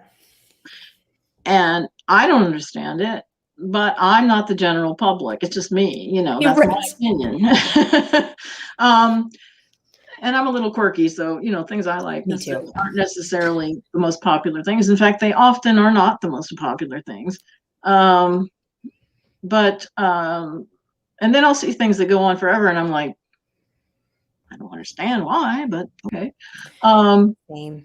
And it's a business thing. I think, in terms of writers, like I said earlier, you have to be prepared to just go to the next thing. You can't be so obsessed with one book or series. And I've seen this happen. I've seen people, and I understand their devotion to a particular idea, and I admire that.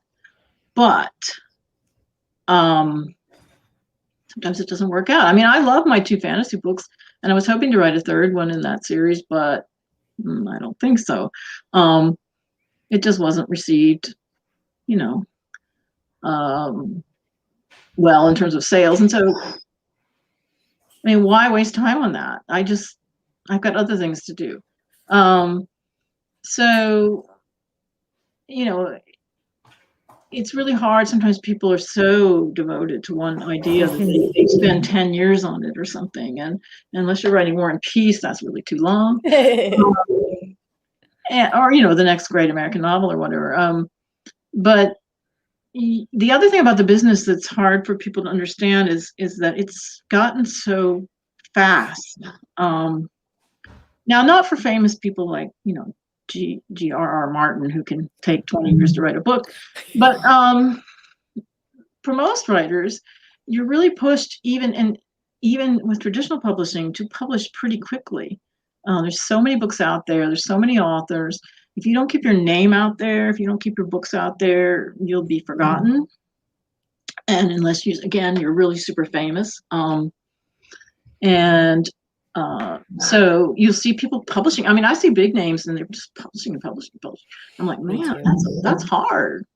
And the demand to write, put a book out a year even is tough. I'm writing 3 books this year. I'm crazy. But anyway, I just finished one, so one's done. I have 2 more. I think it's difficult. I mean, I'm lucky that I'm retired. I retired early. I'm writing full time. I couldn't do it otherwise. A lot of people are trying to write while they're working full time. That's really hard. I admire that. I did that for a while, but I realized I couldn't keep it up. Not if I wanted to put out a lot of books. And I was fortunate that I had pension and stuff. So I wasn't living off the books. But that's a pressure, and especially when self-publishing, that you have to keep cranking these books out really fast because all these people are putting books out every 2 months or something. And I think it's really hard. I think it burns people out. I wish it wasn't quite that demanding. I think readers, because self-published authors, this is just my opinion, because self-published authors have developed this system, a lot of them, especially in the romance world, romance books, where they do crank out a book every 2 months. And I'm not saying they're bad books. It's just, they must be working their tails off. But they've put themselves in this, hamster wheel where, you feel pressured to say, well, I've got to get out 6 books a year or something. I mean, craziness. And the market is like pushing that. Well, why don't you have another book out yet? It's not that easy. Even with self-publishing, you want to get it edited, and you got to deal with all that and the formatting and everything. And so I wish that people would understand maybe what all that goes into it, and understand that an author not putting out 10 books a year is because it's just almost impossible to do that. And you there has to be time to think. That's the other problem. It's like, I don't know where they think. I don't know how they think. You have to have time to think and let an idea sort of develop and plot it and write it and edit it. And, that's a lot of work. So I wish that maybe the business or the readers or people would just kind of go, okay, there's lots of books out there. If my favorite author isn't putting out a book every 2 months, it's okay. I'll read author number, B over here, and just not be quite so hyper about that. I mean, people really nag sometimes. And not me; they don't bother me. But I've seen this in comments. Like, why haven't you written this book yet? And people have lives, people get sick, families get sick, they have to move, there's COVID, there's all kinds of things going on. So, you have to understand that writing the book is only the tip of the iceberg. There's so many other factors that come into it. And that's the business end of all that, revisions and edits. And in my case, my publisher's taking care of the formatting and all that, but they send, fortunately, they do, because I like the fact that it gets edited several times. It goes back and forth. They'll send me an edit, and I have to look over it and make any changes or make sure everything's right. And it goes back, and then it comes back again. And we're going back and forth some, and that's really good because that's the only way you're going to get anything that even resembles a clean manuscript. And you still usually end up with one typo in the darn thing.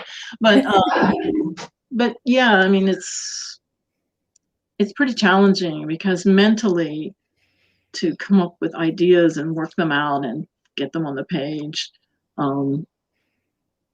unless you're just writing a really strict formula kind of book, it's really hard. I admire these people, but I don't know how they do it. I don't know. I just don't know.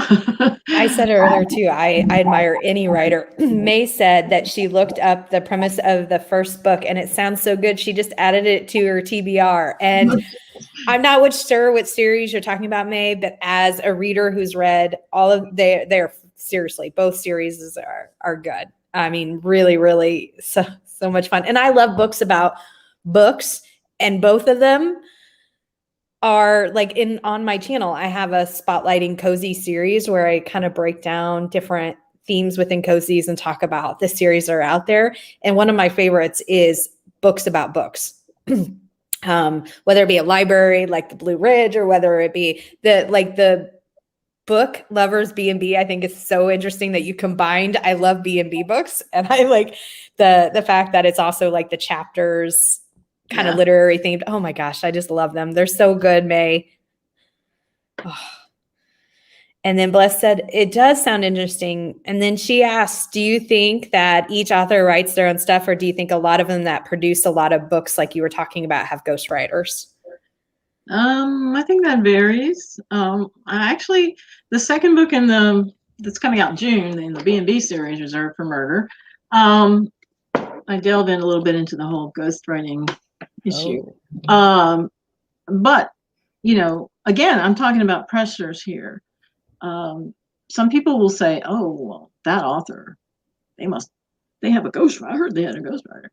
Well, sometimes when the publisher and or the market and or readers and or whatever pressure there is, maybe it's a TV show or maybe it's something else, an author just can't do it, and they might have a ghostwriters. I wouldn't want to do that. I wouldn't want to put myself in that position. But I understand how it could happen. And I don't think it's always because the author is lazy or anything. I think that sometimes they just get put in a situation. If you look at an author who maybe has a TV show deal on top of writing books, and they're expected to churn out a book every 6 months or a year, and huge books. Like my books are like 300 some pages, and we're talking 700, 800 pages of books on some of these people. You can get yourself in a situation that would be really difficult.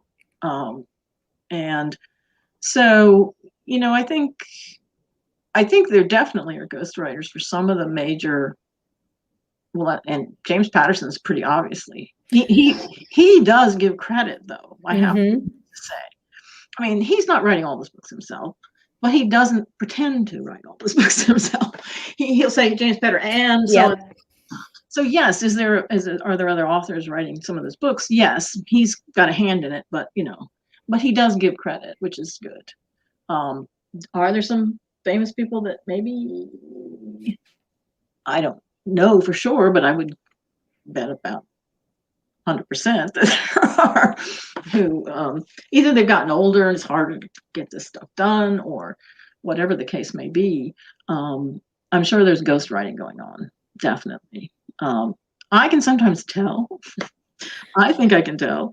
I've read series where suddenly I realize the distinctive voice of the author seems to have changed, and maybe the plots and the characters are similar, but there's something about the tone that's different, or the way that it's written.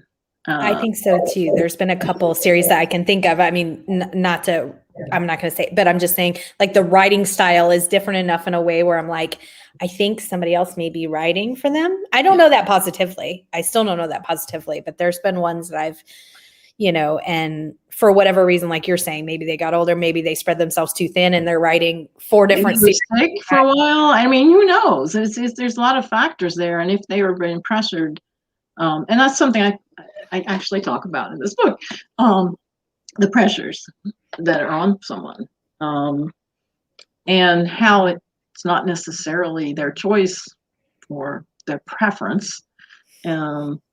But so, I try to not look down on that kind of thing too much, because I think, it's like anything else.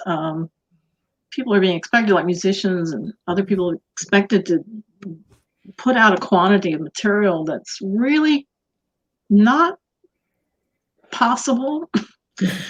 um, and not on a regular basis. I mean, people have spurts of inspiration and they might be create 3 albums in a year or something, but to expect that to be ongoing is really hard.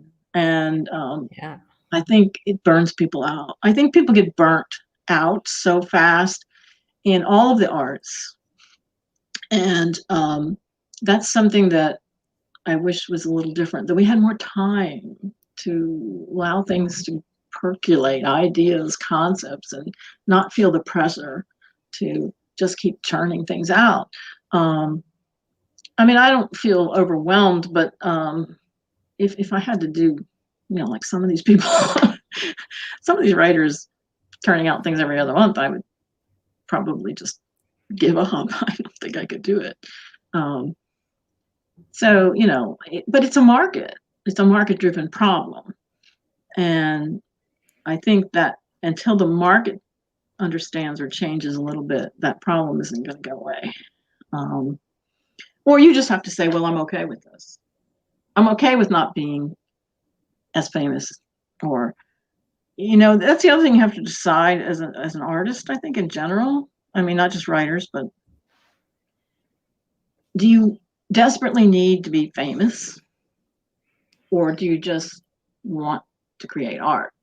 And I'm not making one of the other of those better or worse. I'm just saying you have to, again, like with self-publishing, you have to say, what do I want? Because if you want fame, use a whole different track. That's a whole different thing. Now, some people accidentally sort of stumble into it. Like, they write one book that suddenly is famous, like boom, they didn't really expect it. That's very rare. Very, very, very, very rare. Usually people are on a trajectory. They study the market. They know what's popular. They know how to write it. They will go for it. And I don't think there's anything wrong with that. But you have to decide, is that what I want? That's not what I want. So I've decided already, which means I'm not going to probably be a New York Times bestseller.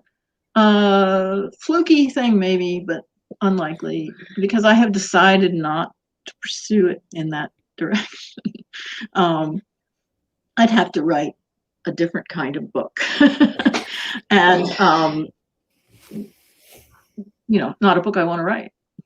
So. But I think within I know for me, like looking within that genre that you write in, I think that you're probably, when I think about your name, I think that people know and love your work. And I think, and there's other, cozy mystery writers. Now, what you said might be true. There may not be on if you're looking at every genre of book, but I'm still shocked at, because my channel is focused on cozy mysteries and then and romance books, but I started out just cozy mysteries, and I'm shocked at still to this day, because I center my reading so much around them.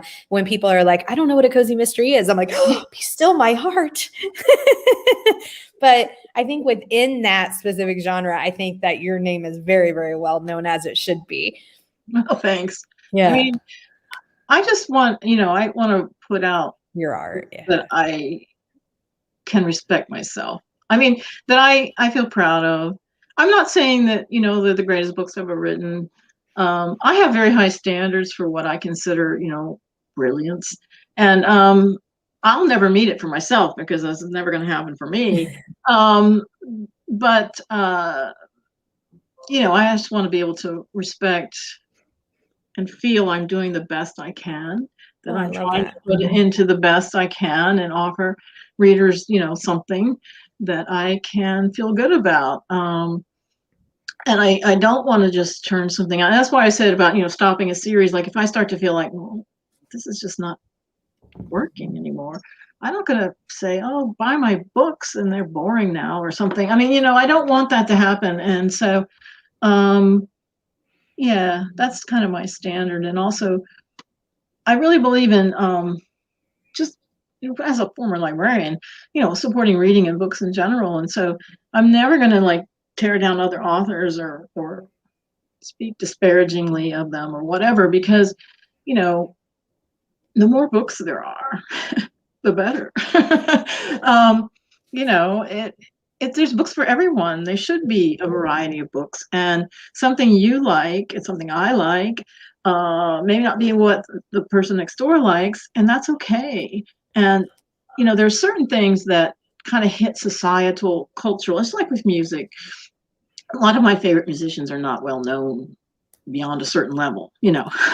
I mean, they may be good and they're well known, like you were saying, within a certain genre or something, but not on the street, not like, oh, well, you mentioned their name on the street or something. But that doesn't make them a bad musician. Right. It just means you don't have that name recognition, fame, or whatever. And that's just a real fluky thing. It just happens sometimes. It hits, I'm getting my sociological point of view, but it hits when something matches in society to something. You know, why was Harry Potter so big at the time? And it's still big, but, you know, something about it spoke to something in the society and the culture and the younger people, whatever, at the time. And it blew up. And that happens with books, you know, and with movies and TV and stuff. It's not something you can necessarily predict. I mean, you can kind of guess at it if you're copycatting. Like Gone Girl was great, and now there's been a bazillion copycats of it, and some of them have done well, and some of them not. But the original one just hit, you know, a certain thing. I mean, it's a great book, but it's like, why that book? Why not some other book? I think it's ephemeral sometimes is what it touches on, like Hamilton, you know, in our society. You know, why did that blow up so big? There were reasons. I mean, it's good for one, but there are other reasons why it hits at a certain time and it's popular. And so, you know, you have to decide, is it okay if I'm not, you know, going to be a worldwide name and whatever? And sometimes it's hard to see, you know, we all have our ego. And when you see something like getting a 7-figure advance and your head falls on, you know, onto the table, there's no book that's worth a 7-figure advance, I'm telling you now. But meanwhile, you know, other people are struggling. Good authors are struggling. Good mid-list authors are struggling. But that's a roll of the dice. It's just something that's somebody thinks is going to be big. Somebody thinks it's going to hit big. And sometimes it does, and sometimes it doesn't. It's a gamble that they're taking. Like when they make a movie and they spend millions and millions and millions and the movie flops. And then sometimes the movie makes billions, who knows? You know, but you know, it took me a while to finally get to a point where I was like, okay with whatever, you know, being respected, writing good books, having readers enjoy them. That's kind of it. So, you know, the fame part, whatever. There's a lot of downsides to that too. A lot. When you see some of these authors who really are famous and the way they're hounded on social media and some of the stuff that goes on, honestly don't know that I'd want to be in that position. I mean, you have to be so careful.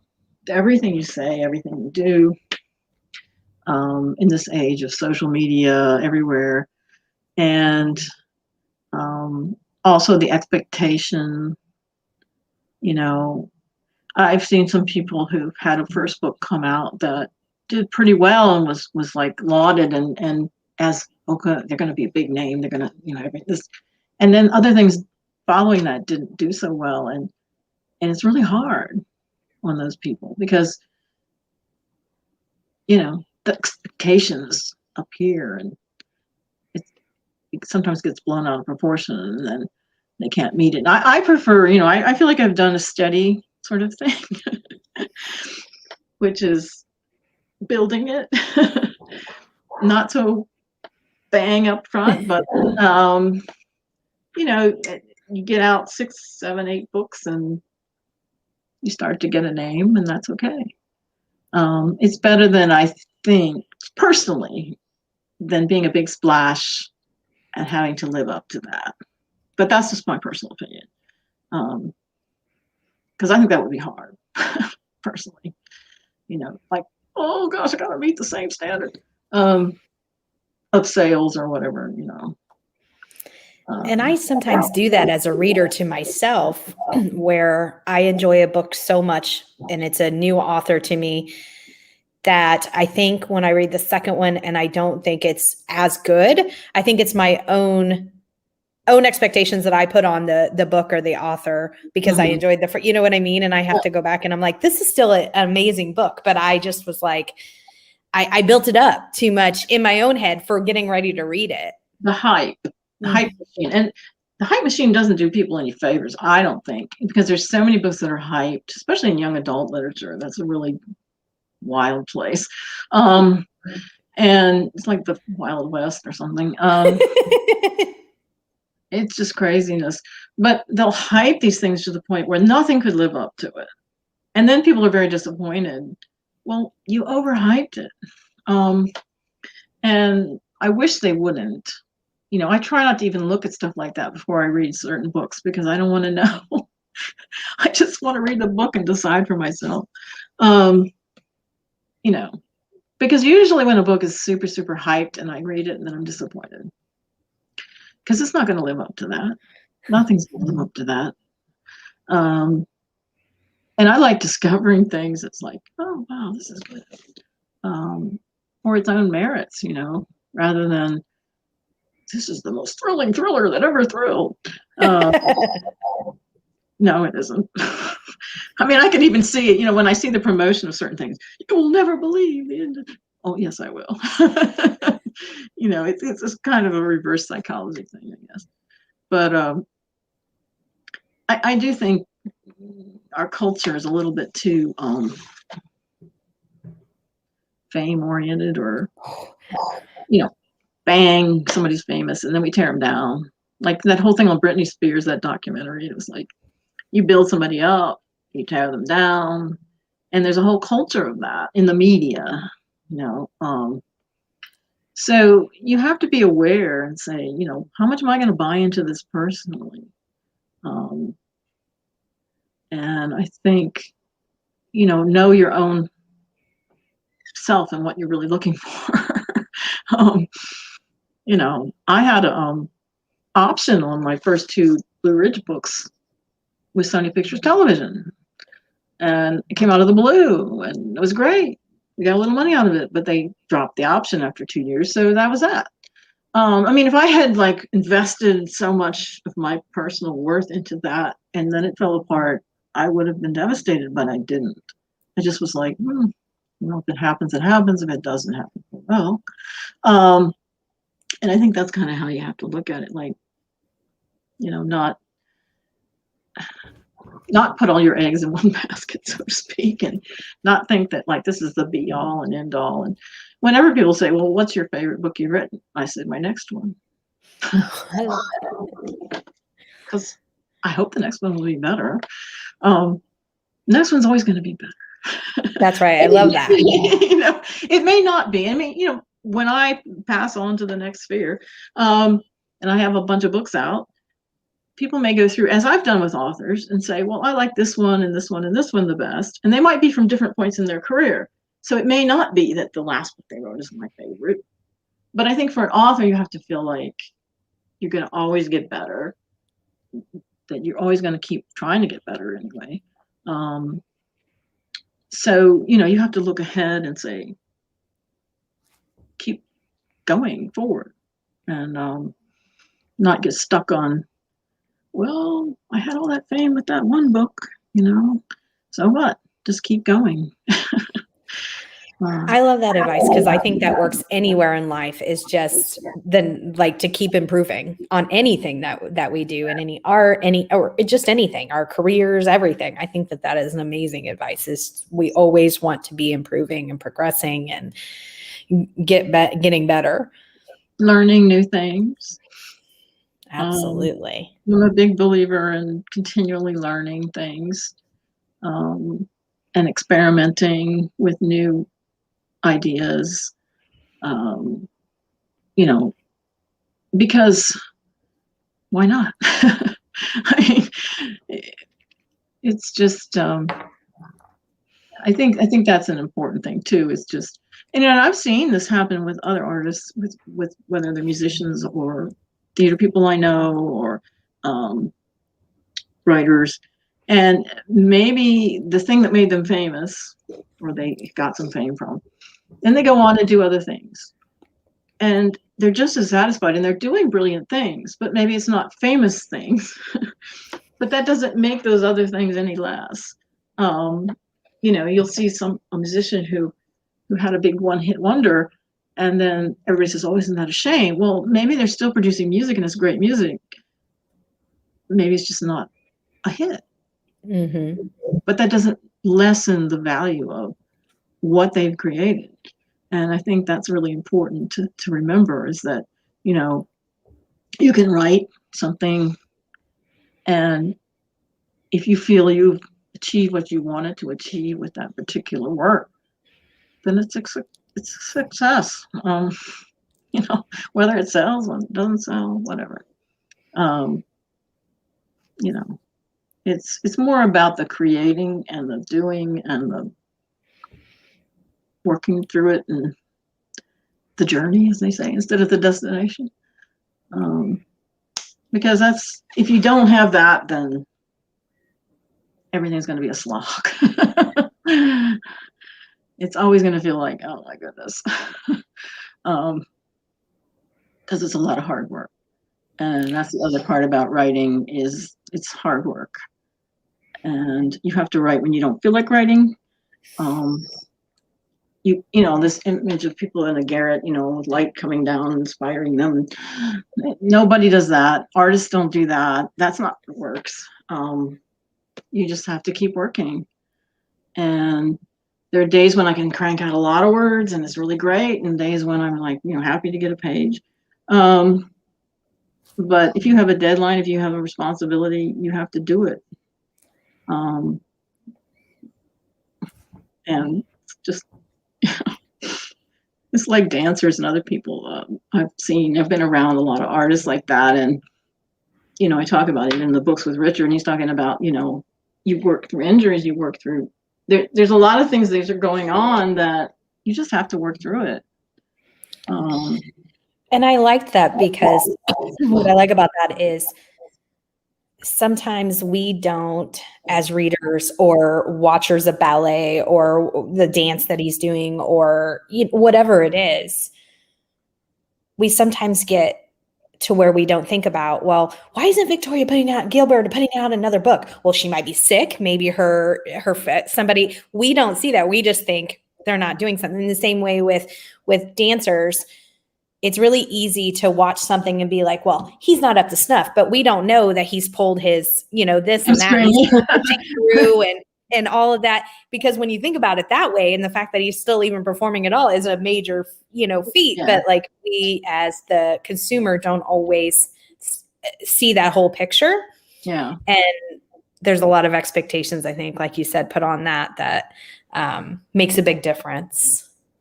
Yeah. So, will you tell us one more time when your books are coming out, and can I see the cover one more time? Reserved for Murder, which is book 2 in the Book Lovers B&B series, is up for pre-order. It comes out June 8th of this year. And then in December 14th, I don't have the cover yet because we haven't finalized the cover. Renewed for Murder comes out, and that's the 6th book in the Blue Ridge series. And next year, in 2022, see, I already know all these things. the third book in the B&B series will come out in around June, somewhere around there. And the seventh book in the Blue Ridge will come out around December or so. And then after that, my new series will be starting to come out. So that's the Hunter and Clue series.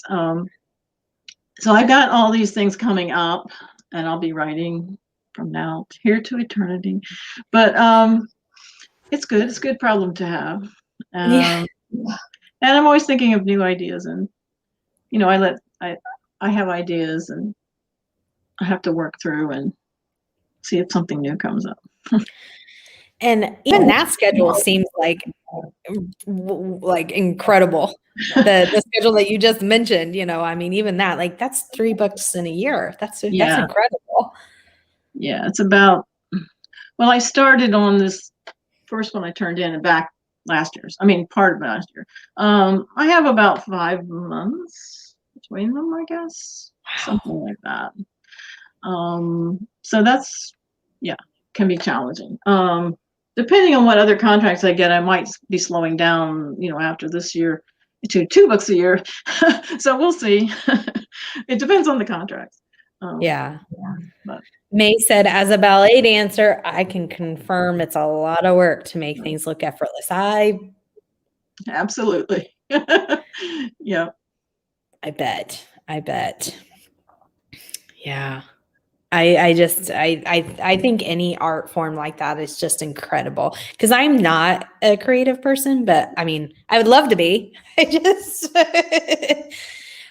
So the fact that people can form an idea in their head and write 300 pages about it, I'm like, I don't know. I just think that's incredible. And so I think about that when you were talking about, want to ever talk about an author being bad. Even like when I do on my channel and I do wrap ups, I'll say honestly if I didn't like a book, but I'm like, I'm not going to say it. I want you to form your own opinion, first of all, because like you said too, what I like, you may like, but it also may be that you completely like something different, and that's perfectly fine. That's the reason we have and want so many different authors and all of those things. But I'll say, like I said, I'll give it an honest review in terms of like my stars or something like that. But then I'm like, I might say the particular thing that I didn't care for, but I don't want to go any further than that, because I know how hard I work on some things. And although I would want honest critique, I think there's a difference between honest critique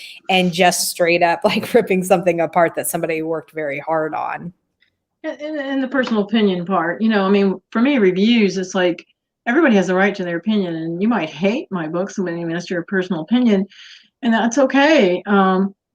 But I think, we have to accept that a lot of the reviews, other than, trade reviews from the major, like Kirkus or other things, and even those can be biased, I guess, but a lot of things is just people's personal opinion. And the people say, well, I don't like your books because of some factor, like, what was it? I'm not talking about my books, but some other book I saw, they didn't like it because of the profession of the character or something. I mean, something that, okay, that's fine if you don't like that, but that really has nothing to do with the book per se, as whether it's a good book or not. But that's what we have to remember when we look at these things, is that, some of it is just, I said I don't like TV shows that have mob character, or, well, I mean, if they have characters, fine, but I mean, like that make them the protagonists and stuff. But I'm not going to say, well, that's a bad TV show. I'm going to say, I don't like that TV show because of this. And I think there's a big difference between that and saying this is a poorly acted, poorly directed, poorly written show. So that's the hard part these days with all the social media and Goodreads and everything else. You're getting people's personal opinions. You're not really getting critiques a lot of times. Like the writing was not good because of this or whatever. So we have to bear that in mind. I don't read reviews. Sometimes I see them because my agent or my publisher will send trade reviews or, point out a review or something, but that has good points. And some of it's constructive criticism stuff, and that's fine. But on a general note, I don't suggest reading reviews, especially not things like Goodreads and whatever, because that really is personal opinion. You're getting into, you know, I don't like gay characters, and they have gay characters in this book, so I hate this book. And that's your opinion. Okay. But it's not really a critique. It's your opinion. So I think that's such a valid point, because I tried to also separate that, because I read, and I know that I'm not a huge paranormal fan. There again, that's personal preference, right? And I read a cozy mystery that had a lot more paranormal in it than I thought going in. And so I said, I'm still giving this a 3-star, 4-star review, because the writing is phenomenal, just not my cup of tea in terms of the subject, which is completely different than being a bad book.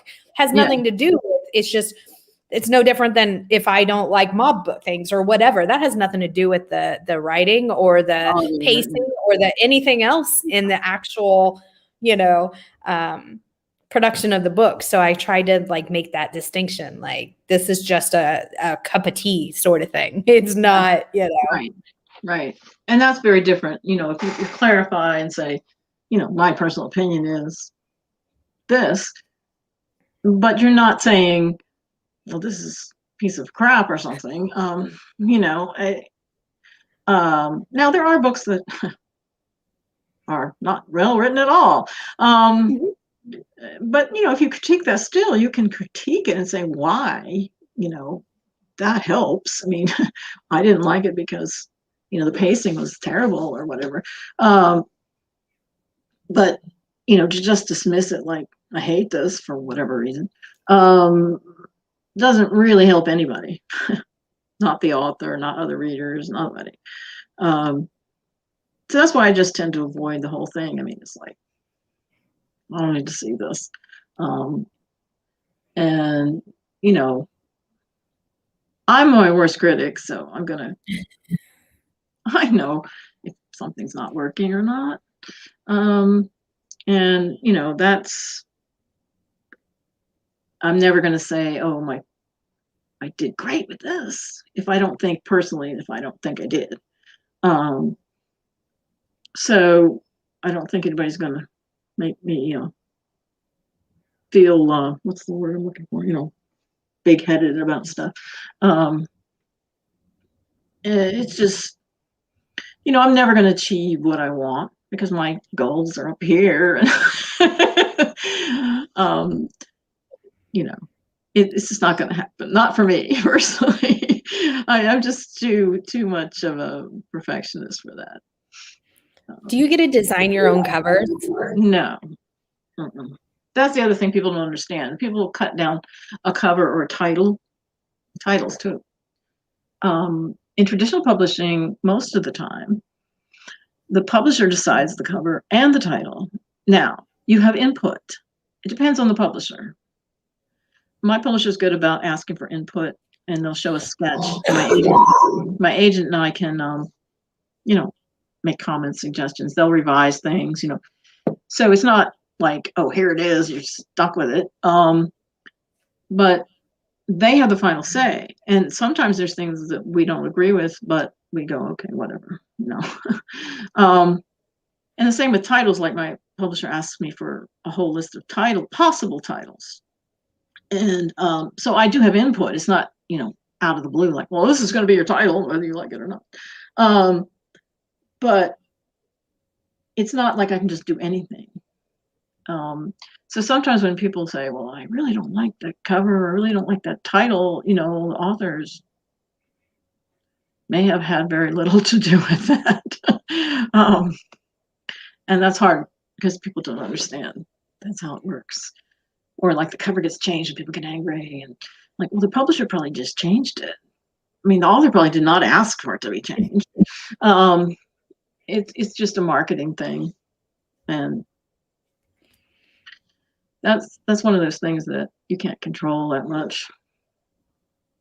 So I think that's really interesting, because I think you're right. I don't think I would have never have known that. I would have never have thought that authors aren't choosing the title of their book, that they worked out, I would have never have thought A lot of that. times you have a working title, and then you know, at the end they say, well, it doesn't really work for us. Can you give me a list? And you give them a list, and they'll pick what they think is the best choice. And a lot of times they're right in terms of marketing. They know more about marketing than I do in that genre, you know, like what's going to work better. A good publisher does. I think sometimes they're not so good publishers maybe make mistakes in that aspect of things. But you know, you can't be so rigid. It's just like with edits. If you believe every comma that you've put in the book and every word is sacrosanct, you will never make it ever in traditional publishing. Because unless you're, again, so famous that they don't even edit your books anymore, which is a real shame, everybody needs an editor. You're going to have to change things. You're going to have to revise. Maybe major things, maybe not. But you have to be willing to work with somebody. You can't just go, oh, I'm a genius. So, you know. And a lot of times when I've worked on things and I've realized, you know, my editor is very right. She sees a bigger picture. You know, it's, but that's the kind of collaborative thing. And I think, again, the thing that helped me with this is being a theater person. And I'm used to being a collaborative artist. When I was a costumer, I didn't get to just design whatever costumes I wanted to. The director set the tone. The director said, we're setting it in this time period, or I want this style, or I want this, I want that, and they approved it or they didn't approve it. And you're not just out there just doing whatever the heck you want. So yeah, I think you have to approach it that it's not just about you. It's still somewhat of a collaborative art form. So I agree. And they said, I remember one author says she only reads critique from her beta readers and critique partners. And once she's past that stage, she never reads any reviews because book reviews are for readers and not authors. I think that, I mean, I'm not an author and I you know, but I think that that's probably the best mentality to go with for one's own, like, you know, sanity, I would think. yeah, I mean, sometimes I do book tours with there's a company that does a book tour when your book comes out. It's a virtual book tour, you know, on blogs, and I will read those reviews because they're usually decent, at least 3-star or up, you know, and I read them because I want to thank the people who put that effort in. But otherwise, I never respond to reviews either. You never should respond to reviews ever, except in that case where you just say thanks, you know, for doing this. People get in trouble. They get into fights with readers, and I'm like, no, back off. A reader should be able to say whatever they want. You know, they're reading the book. They can say what they want. And authors should just back off. It's not for them. Again, it is not for them. It's for other readers. And I really agree with that because I think otherwise, I don't. When I think authors get into the argument about, well, people shouldn't say anything about their books because they work so hard on it. To me, and my background in psychology, my background's in psychology, it sounds very, I'm not saying this is the case. I'm just saying it sounds like, I perceive that as very narcissistic because with anything, we critique food, we critique movies, we critique film, we critique. Now there's a difference between just being a butthole and saying, you know, trashing a book and being as mean as you possibly can. Of course, there's a huge difference between that and not liking something and being constructive about it. And I think that the best probably thing that I think that's the smartest, what you're saying is I don't look. It's for the readers, and I'm my own worst critic anyways. You know, there's nothing's going to change, so what's the point? And in fact, I stumbled over a 1-star review of my first fantasy book.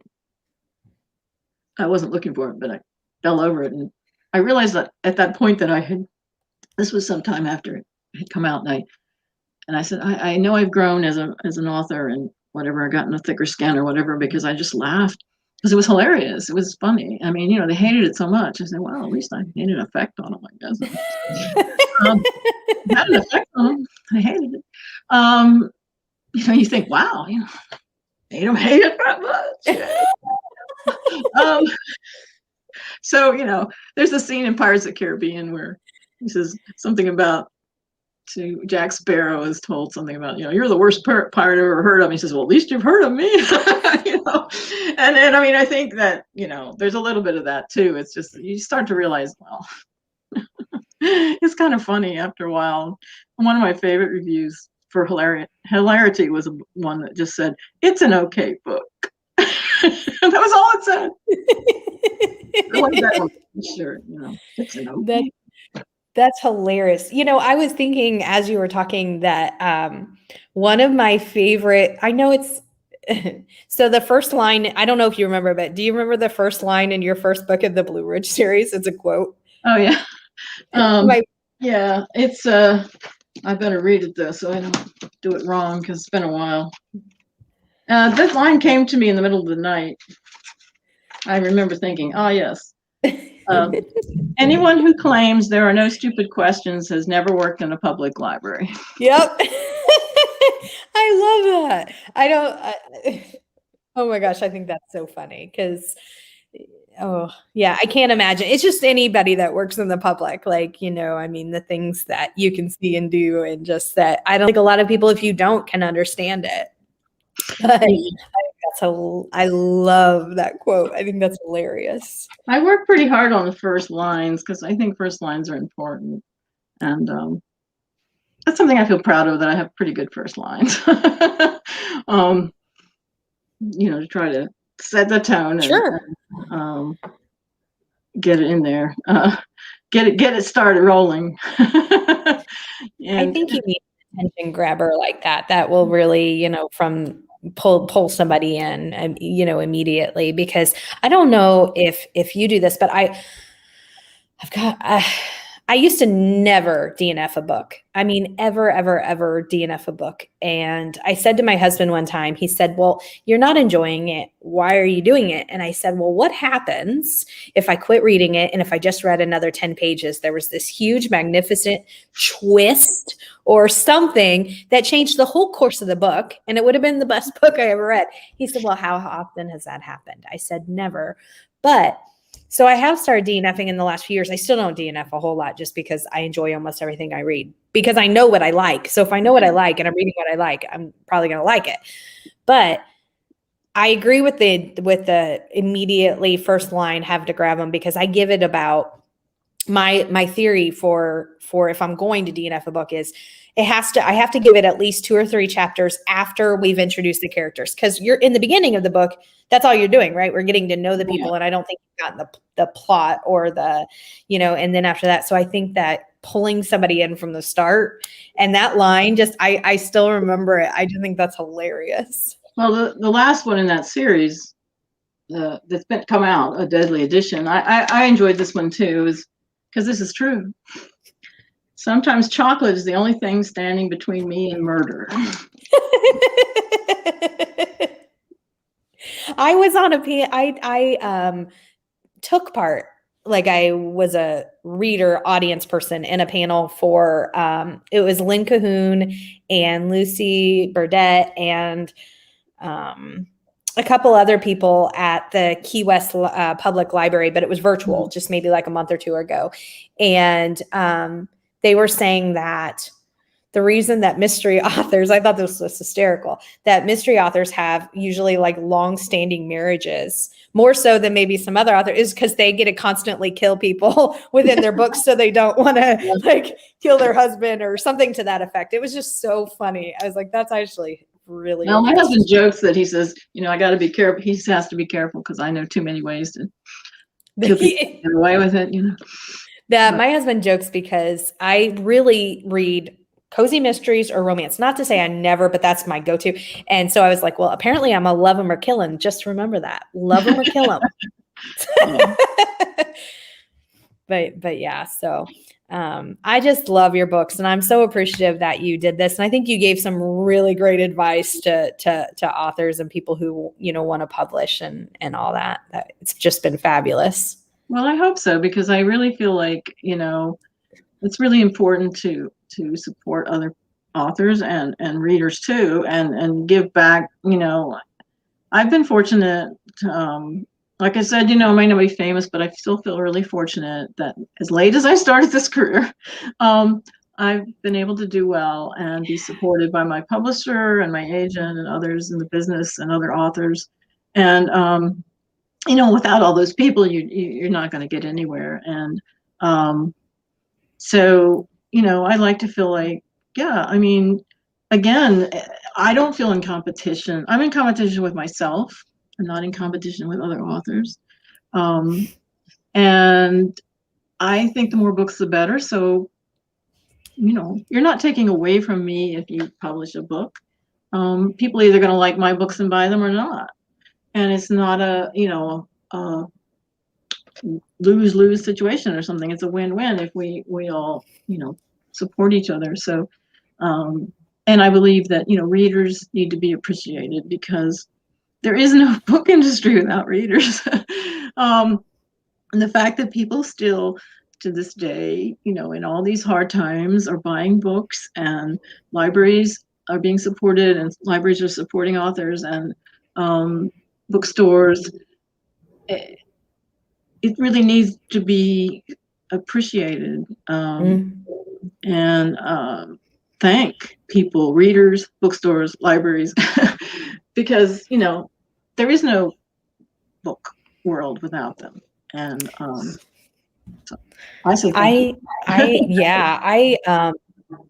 I've been trying to buy less books just because of the amount of because when COVID hit and I had so much more time to always be at home, the amount I was spending on books just wasn't good for my budget. And my husband made a joke the other day because we got something. Well, first of all, I'm pretty sure outside of my husband, really the only human I interact with, like, see in person is like my Amazon driver. And I told my husband jokingly, I'm pretty sure he like avoids me. Like he looks for, cause I'm like, hello, you know, because I don't see anybody else. And I'm pretty sure I'm like the story he goes home and tells his wife, like, oh my God, the crazy lady, because I don't know. I just need somebody else to talk to. But Amazon, we got a scam call the other day from Amazon, and it was like, somebody purchased $1,000 on your Amazon account. Is this correct? And my husband's like, well, let me check with my wife, because there's a possibility, because I order so much. I was like, oh, you know better. But it was just so funny, because he's like, almost every day I'm getting something. Or you know, I use other like used bookstores, which have been a lifesaver. Just I love that. I always support libraries, and I remind people that libraries, you know, they say, oh, well, if I just borrow the book, then the author. No, libraries buy those books, and they buy more than one copy a lot of times, because a lot of them have branches and so forth. So, you know, I never worry if somebody says, well, I get your books from the library. Well, good, you know, because that's fine. I don't expect people to buy them all themselves. I mean, they are being purchased by the library. So. Since I've been trying to buy less books, I use the library all the time. I use Libby, which I love. And the other one that oh my gosh, I am obsessed with, Hoopla. And Hoopla, I think, so the way that they do it, and you may already know this, you know, there's the county determines how many units you can get of Hoopla per month. And like my county gives 5. And so then I made my husband go get a book account, so that a library card, so I could get his 5, because I'm not going to use it. I'm just kidding, Hoopla. If you're watching, I don't do that. That's wrong. I don't do that. But, you know, I use my library all the time. It's been I'm so grateful for that service. It's just amazing. Really, I mean, you know, what is the point of writing books? Is for people to read them. And that's, I mean, yes, you want to make enough money to, you know, make it worthwhile. But my real goal is for people to read my books. I mean, that's really it. And you know, everything else is gravy. And So, I mean, it just so happens that sales mean more people are reading them. But you know, I don't know how many people get them from the library, and there's no way to really know. I'm just glad they're out there and that, you know, I can share them. So I agree. I agree. Somebody said this is such a great interview. I want to publish in the future, and this has been so helpful. Oh, May, thank you. Well, I'm not giving you the advice. I guess I don't know why I'm saying thank you. Thank you. Thanks. And then I love my library. I love my library too.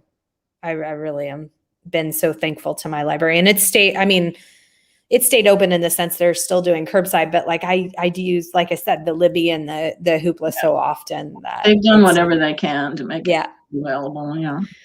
Yeah. And I mentioned I do groups with young kids for my job. And so we'll get stuff, and I'm county employed, so I'll get stuff from other county services.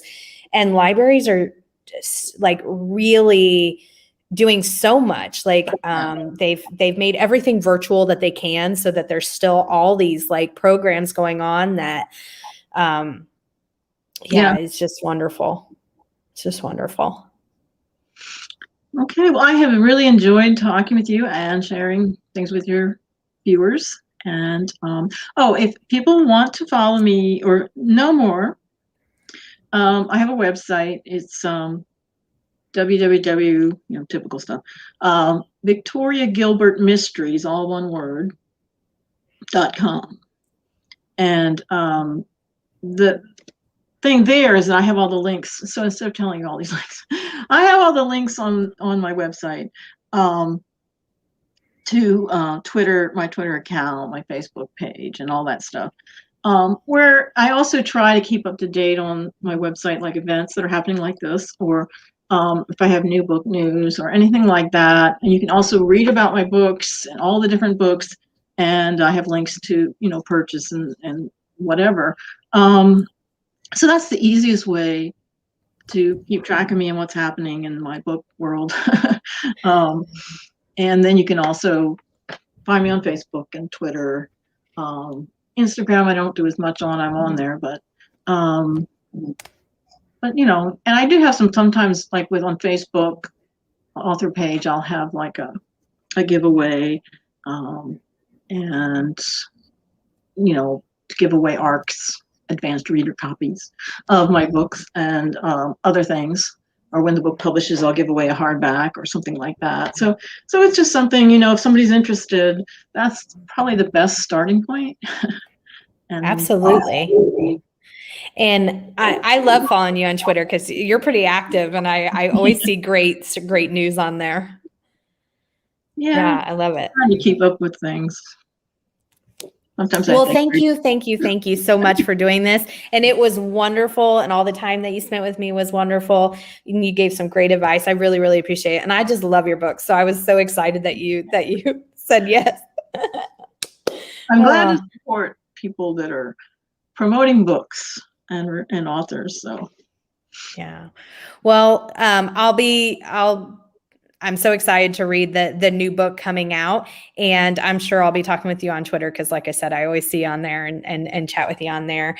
And I hope everybody goes and buys the books because they are so good. I love them. I love both those series, and I'm interested in the new one because the new one sounds like it'll be really good too. I like the duo that you talked about. I think that'll be great. So thank you so much. It's been wonderful. Well, thank you. All right, everyone. Thank you for watching. Take care, everyone. Go see VictoriaGilbertMysteries.com. Mm-hmm. All right. And you'll find all the information you need to see all of Victoria's stuff. Bye, everyone. Bye.